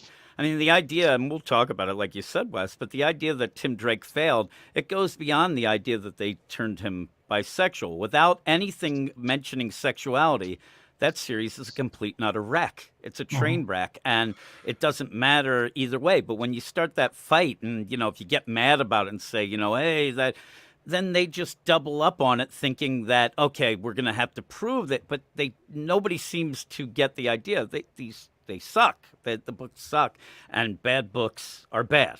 That's just what it is. A book isn't going to be worse because of sexuality, but it's not going to be better either. Again, I ended up doing a video. The idea that if I got to pitch a Batman book and I went in and they said, well, what are you going to do? And I'm like, hey, he likes to nail the broads. I'm not going to, that doesn't make me a good writer of Batman. That's not going to get a good story. Yeah, there it is. There's what, that's it. But I guarantee you could get that script approved by Axel Braun. Maybe. And I could probably, get some crazy, artist on it as well. You'd actually probably make more money selling it to Axel Braun than you would selling it to DC too. Yes, I'd just sell it to him. Yeah. So again, though, if I went in and said that I was going to do Midnighter, and I said, well, I'm going to make him straight. Well, I better damn well have a good reason for that and understand the character enough to make it work. And a lot of times these things end up just being, hey, we're going to try to sell it on this one thing. And the initiatives and the Pride deal, like that whole thing, that's fine. And maybe, you get lightning in a bottle and find some writer or whatnot that can do some things. But a lot of times they don't quite get anything, and that's the only thing pushed. So that's when it just becomes like, there you go to Twitter and see what they're yelling and screaming about there, because they're not going to progress it anyway or develop it anymore. And one of the things, Jermaine, is like, as a reviewer, I can review it and tell you it's bad, even though I reviewed a couple of these. But why even do it anymore? You know what to expect. You know what they're going to deliver. And then if you actually say anything and you specifically break down what was wrong with it within the concept of the art execution or the story itself, or is this even that character that's being presented, you're just going to be called names. So, like, what's even the point? Oh, no. Well, you must have seen the look on my face, even though I have my avatar up. So I was agreeing 1,000% with Jim, because my wife and I were rewatching The Unbreakable Kimmy Schmidt. And so at one point she goes, she's talking about the Titus character. She's like, why is it that I find this flamboyantly gay character funny and the rest of them just annoy me? And I said, it's because he's funny. I said, and that's the whole point, is he's actually funny. You're not going to beat Titus eliminating in the third season. You're just not going to beat that for like comedic value. And it's just like, they just have to be funny. So this idea that you just slap a characteristic on somebody, or you slap an affect or whatever it is on someone, and you think that in of itself is like, we've made it, we've gotten the job done. It's like, no, at the end of the day, characters have to be relatable, they have to be enjoyable, they have to be fun, they have to mean something. And just making them bisexual or making them gay or making them black, in some cases making them white, making them white, it's not enough to get you over. And you got to have a point of view as a writer too. Yeah, and a lot of times that is and we talked about it almost with the movie, it's a shortcut to not having to learn about the character. So when you end up, there are plenty, maybe not enough for some people, but there are gay characters in comics. And a lot of them, when they are brought out, it's like Bunker, for instance. Nobody has a problem, in my mind, with him, or Midnighter, because that's the character. When you end up changing it, a lot of times these writers who change it is because they don't seem to understand the characters, and they end up only focusing on that. And it's not just sexuality. This is a problem that Brian Michael Bendis does and did at DC. He came over to DC, started changing everything because seemingly he didn't know the characters and wanted to make them his own versions so that he wouldn't end up having to learn the past with them. And it doesn't work any sort of way like that.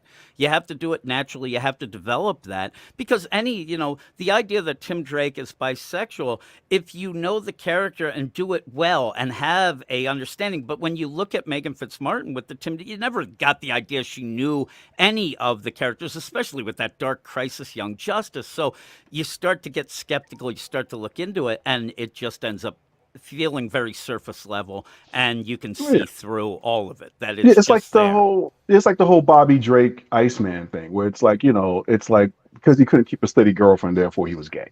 Whereas maybe it was just he couldn't keep a steady girlfriend because he was just freaking immature. Now that's how I read it for like 30 years, but apparently I was wrong, and I'm not a telepath. But anyway, so it just looks so transparent. Sometimes you also don't, because you're not a telepath, you can't turn Bobby gay. Well, that's a whole nother because Gene turned whole Bobby nother gay. panel. No, it's not a panel. It's just Gene turned Bobby gay, and we all know it. I will say this: I wish DC Comics got as excited for like Dawn of DC or any of their events or their initiatives as they get as excited as they get for DC Comics Pride Month, and then they would maybe throw in some marketing and some effort to actually get the awareness out about them. It feels like.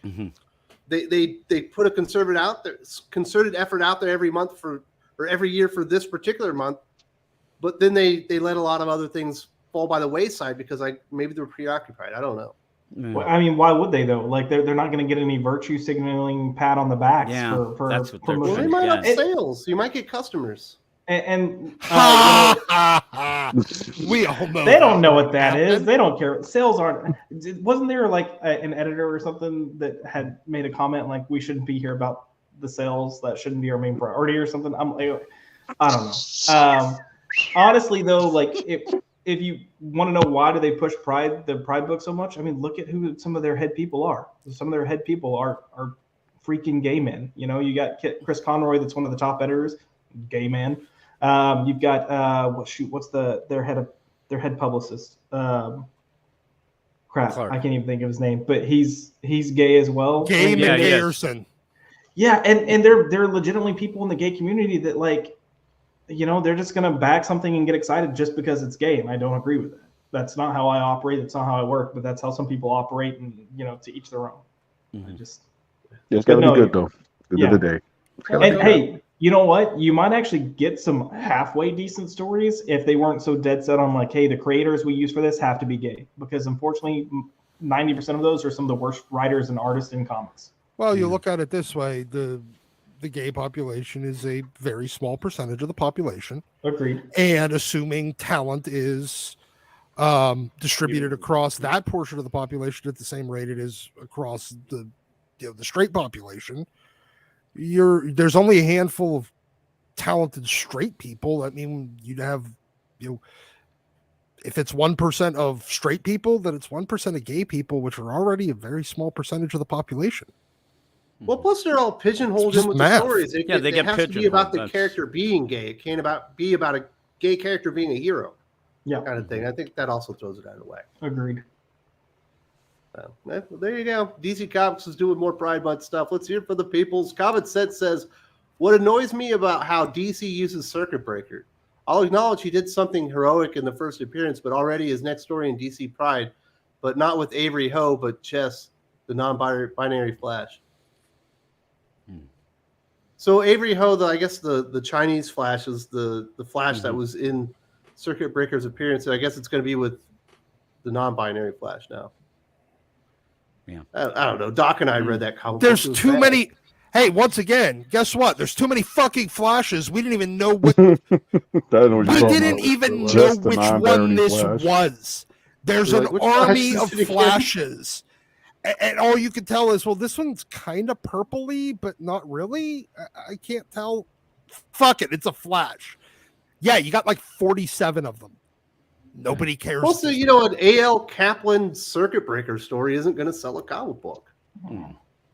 No, and the problem is the character could be developed through guest appearances, going through, and any character, they try to elevate so quick and throw them out there, and that's why they end up failing. That there's no base, there's no fan base, there's no character that's even developed yet to even go. But do people realize how long it took Wolverine to get his own ongoing series? I mean, come on, guys. Just think about that. Then Over you have 10 Naomi. years. Naomi has 2 days in the DC universe, and she's heading the Justice League. DC and just saying. and Just get a saying. TV show.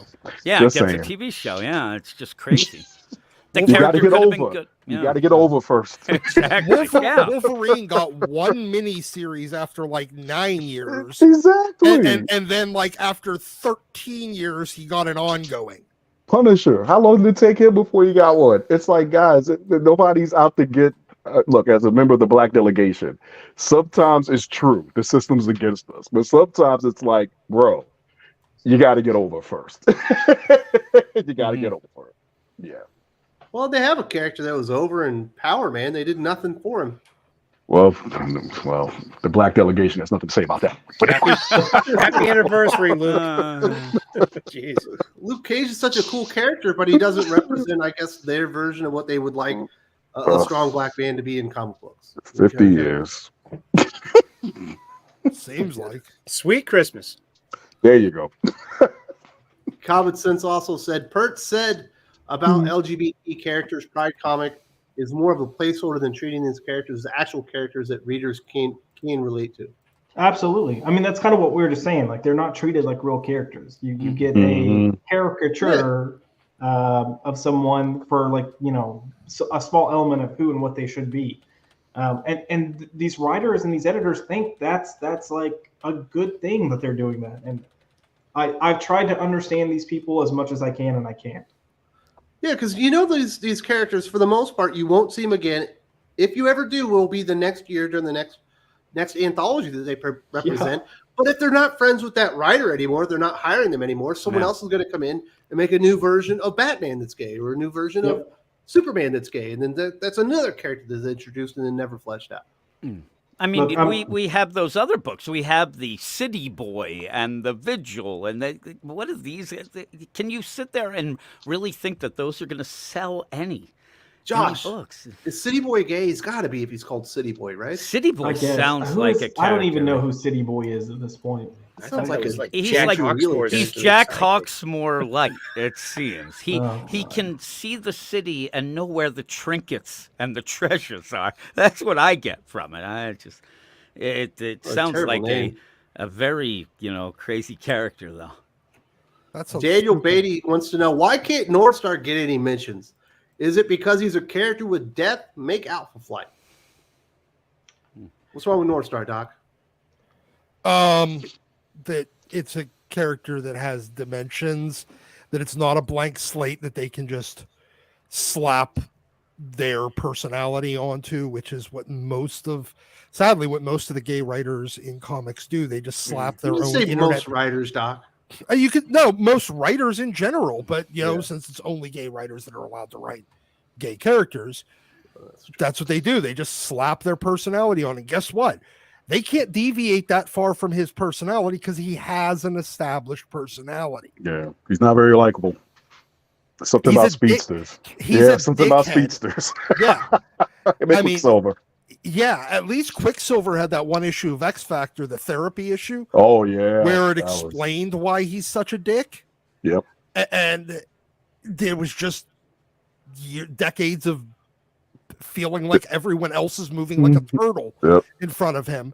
And so that at least made sense. They were able to justify his dickhead behavior. Whereas this is just, it's bad. Calvin says, yes, Jim, that's what I said about Circuit Breaker. DC should have fleshed him out before the Pride. How is Jess is there in the Flash family doesn't know Jess exists, but DC just is out there because they're non-binary. Yeah, there's just so many characters in the Flash family, you can't keep track of any of them. What their even characteristics are. It's a shame. At one point, it looked like Joshua Williamson was almost going to make like the Flash Corps. It was going to be, all these different forces, and maybe that would have been better, so we could at least put them in little groups and stuff. But it is getting out of hand. There's too many Flashes out there, and not enough books. But Circuit Breaker's unique because she's got the same. Well, they've got the same power sets as the Turtle. It's like, well, is that unique? The Turtle's still out there. Yeah. Last week he was a baby. That's the last time I saw. Man. I hate those. I hate that idea, Josh. Well, we got the Speed Force, so there's got to be a slow force and a kinetic force, and like.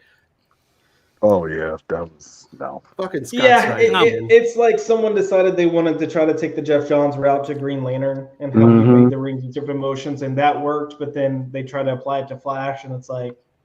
And the Speed Force, it's a MacGuffin magic deal that whatever goes wrong, it's Speed Force. And most writers, Speed Force problems. And it just, I've had enough. It's a Deus Ex Machina. Yeah, that's what it is.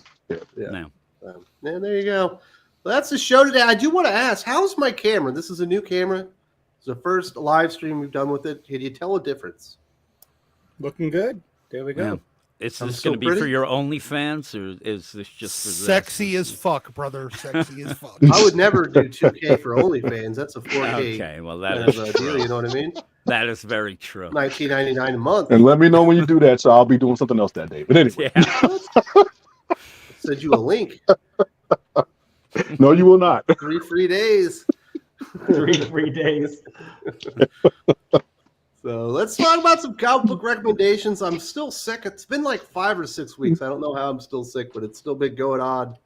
Who else? We got Jervain. You should be studying up your pop-up right about now. Actually, I have some breaking news. I have some breaking news. Apparently, they're painting a mural to try to make the location more visible. So I've been given a day off. So I appreciate that. So I'm gonna, as soon as this is done, I'm gonna go walk over to my bed and faint. So Very nice. You're not going to go see the Ant-Man and Wasp movie again?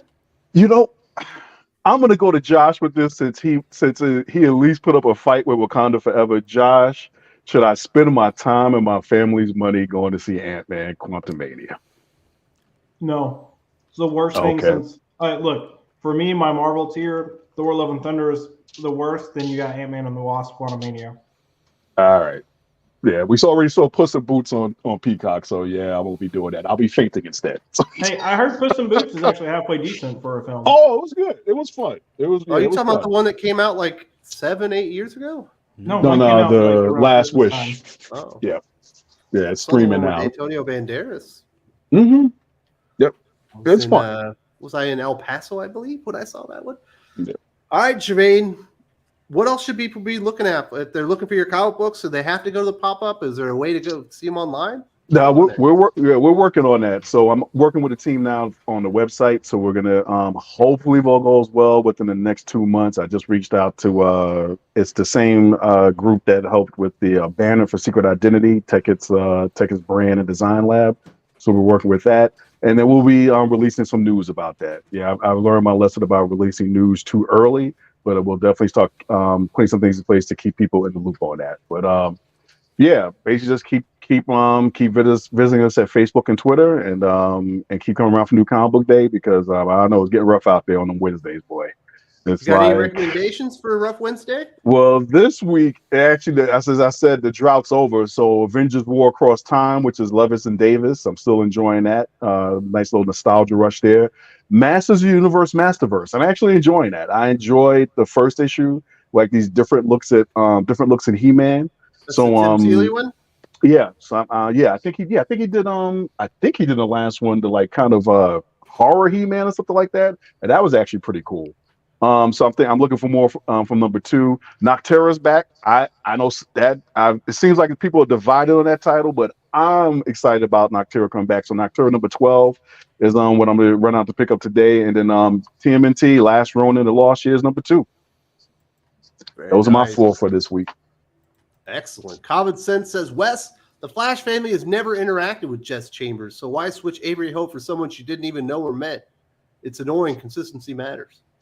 It is annoying, especially when it's like a character or a set of characters that you actually like and you pay attention to. Like, that stuff just has a spotlight all over it if none of it makes sense.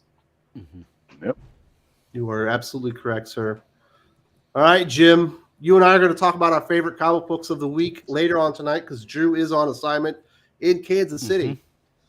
Yep. Where can people find your guys' Patreon? What you guys got going on at Weird Science? Most of the thing, I mean, I would tell people first to go listen to the podcast and things like that. Just go and look up Weird Science DC Comics, Weird Science Marvel Comics, Weird Science Manga. You'll find all of our things. We have a lot of shows, a lot of manga reading clubs, and basically set up for people who aren't that into manga to try to jump into some of the bigger books and things like that. And then eventually, you can go to the Patreon and do all that stuff. And also you can go to our website. You could just WeirdScienceDCComics.com and read sus reviews from Gabe. Is what you could start with.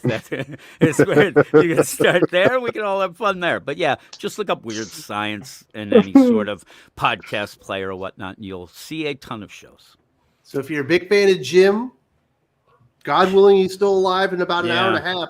We'll have That's 2 more right. recordings over the next couple of days. Mm-hmm. Jim, Godspeed. Yes, you too. I don't feel like you were as out of line this week as you were last week, Thank so you you. might make it. Thank you. I'm very happy that you approve of me this week. I nominate Jim for the parent test. That's all I'm gonna say. Oh, geez. Yes. All right, who else we got? We got Sully, Eric Hello. O'Sullivan, the Sultan of Soup himself. Indeed. Got a great YouTube channel. There's a link in the video description. We'll go check it out. He'll show you how to make soup. He'll show you which comic books back in the day to read. What's going on, dude, Eric? Oh, well, I got the brown paper bag of funny books right here, fresh from Wednesday. And thank you for plugging my channel. I'm on the march to 1,000. I'm about 200 or so subscribers away. If you like daily comic book talk, you can hang out with us just for a couple of minutes a day, and we shoot the breeze. We talk about comic books daily, 3 p.m. U.S. Eastern. come on by. Everyone's welcome at my coffee table. Bring a cuppa, pull up a chair. God bless you. And this week, I got Justice Society of America #3 by Jeff Johns. This was really good, and there's some really good art in here by Jerry Ordway. It opens up with the Unknown Soldier and Sergeant Rock. So I'm wondering, like, will the Sergeant Rock title that just finished, like, tie in with this somehow, or maybe even a Creature Commandos in the future? Wouldn't that be cool? But this was a surprise. It really ties up some of the clunky pacing issues I had with the first issue. But knowing this is written for the trade, I'm pretty forgiving about like anything these days, except for like, the Flash, which is just like, that's just really just fun every time I pick it up. But also I got Nemesis Reloaded #3. Holy smokes, this thing is high octane and just go for the gut. I mean, this is classic Mark Miller. I mean, just the devious evil Mark Miller of of 20 years ago. Remember that? Remember Wanted? Remember just Chosen? Remember all those Hitman? I mean Kick-Ass rather. Just like that level of Mark Miller gruesome. It's right here. It's awesome, and it's Jorge Jimenez on art ain't bad either. Man, this is over the top, and it's some good stuff. And those are my 2 picks from this week. Yeah, I'm really happy. I'm adding 2, Rev. I'm adding 2, Rev. Awesome. Yep. I will vouch for the Nemesis Reloaded. So, Doc, you don't buy new comic books anymore. I do not. But you have this Mark Miller Reloaded with Jorge Jimenez on art, which is right up your alley. And you have a Mark Silvestri Batman series that's the best comic work he's done in over a decade. And you're not reading them. No. What is Waylon? The man of principle. Warlian wants to know, are you recommending Bishop War College? I'm recommending setting it on fire. Include I'm recommending you do to this what I also recommended you do to all of X-Men Red. You find every email about it, every digital copy, every physical copy, every sketch, every piece of original art. If these writers and artists just jotted something on the back of a napkin, you find that, you take it all together and you throw it into the sun and you pretend it never existed. So I don't get it, Doc. You're gonna go out and spend money for Battle Chasers, not illustrated by Joe Mad, but you're not gonna go out and spend money on a Mark Silvestri Batman book or a Jorge Jimenez Mark Miller Nemesis book. I read the original Nemesis and I'm fine with how it ended. I really didn't need, and again, you didn't need Fast and the Furious 5 or Fast 5 or whatever they wanted to call it, but it was fucking worth it, wasn't it? Look, I read the original and I was good with it, and if they were going to do a sequel, as much as I like Jorge Jimenez, I would have preferred McNiven back for it. Well, I would have preferred it's not. Joe Mad to do the art on Battle Chasers. Yeah, but except for I never got to finish that story. The Batman with Silvestri. I don't get it, dude. It's a mini series. It doesn't really matter. It's your favorite artist of all time. It is my favorite artist of all time.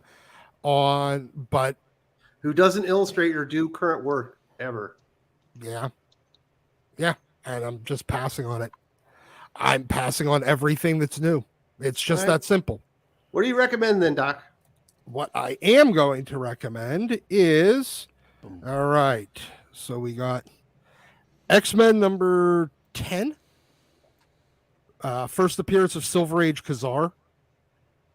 I love this book. And next we have, let's see, what's this? Incredible. I'm a little bit on a bit of an Incredible Hulk, kick right now. So Hulk 340, that Wolverine cover, that classic cover. Oh, yes. Yep. Then Hulk 377, which is another classic cover.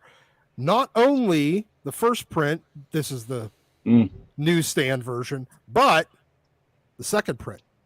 That's the black cover with the green Hulk. It's like kind of photo reversed. I really like the second printing. It was really fucking cool. And yeah, definitely. There's a third printing as well. But it's really, really like obscenely difficult Just to find. Hulk's gooch. No, it's very similar to the Oh. first print, but the coloring is slightly different. Like the green is somehow it's more dull. Like they instead of it being like that like early 1990s neon green, they went with a more like green, and the logo is a little like the Hulk logo is a little less neon pink or neon fucking fuchsia, and it's a little more closer to just a regular pink. So All right. yeah, I mean it's right near kind of right when Peter David's Hulk run was completely in its stride. Yeah.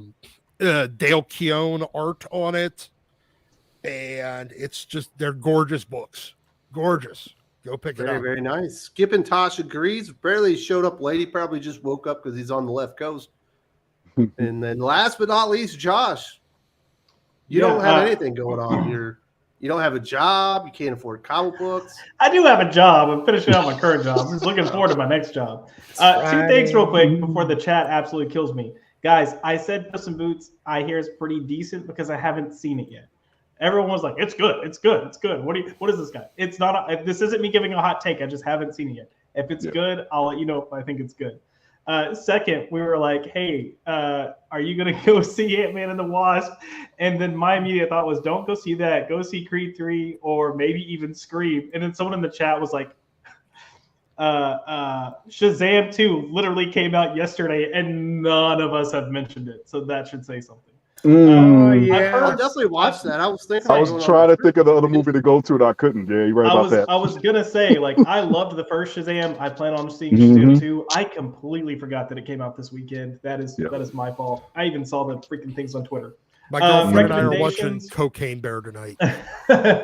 Recommendations, like I said, I haven't picked up my comics, and if I'm gonna spend money on comics, I'm gonna make sure I support my comic shop. But I'm picking up Justice Society. I'm picking up Nemesis Reloaded, and I might have regrets, but I'm gonna see what Superman Lost has to offer. I think you're gonna like it. Yeah. All right, hey, there we go. It could be good. Skip and Tosh is going to be at a con today to get stuff signed by Frank Cho. So if you're at a con where Frank Cho's at in California, maybe you can get something signed by Skip. You know what I mean? Yep. Pretty good. Oh man, Dude's pretty much famous. But make sure it's less, what is it? Sacramento Kings gear or something. That'll be the show. We actually got done a little bit early today. I do have some recordings come up. I do want to say thank you very much to everybody. It's been an interesting week. Hopefully, I'll finally be not sick next weekend, and we'll see you right here with the Comics Aficionados. See you, everyone. See ya. Get out. All right. Leave.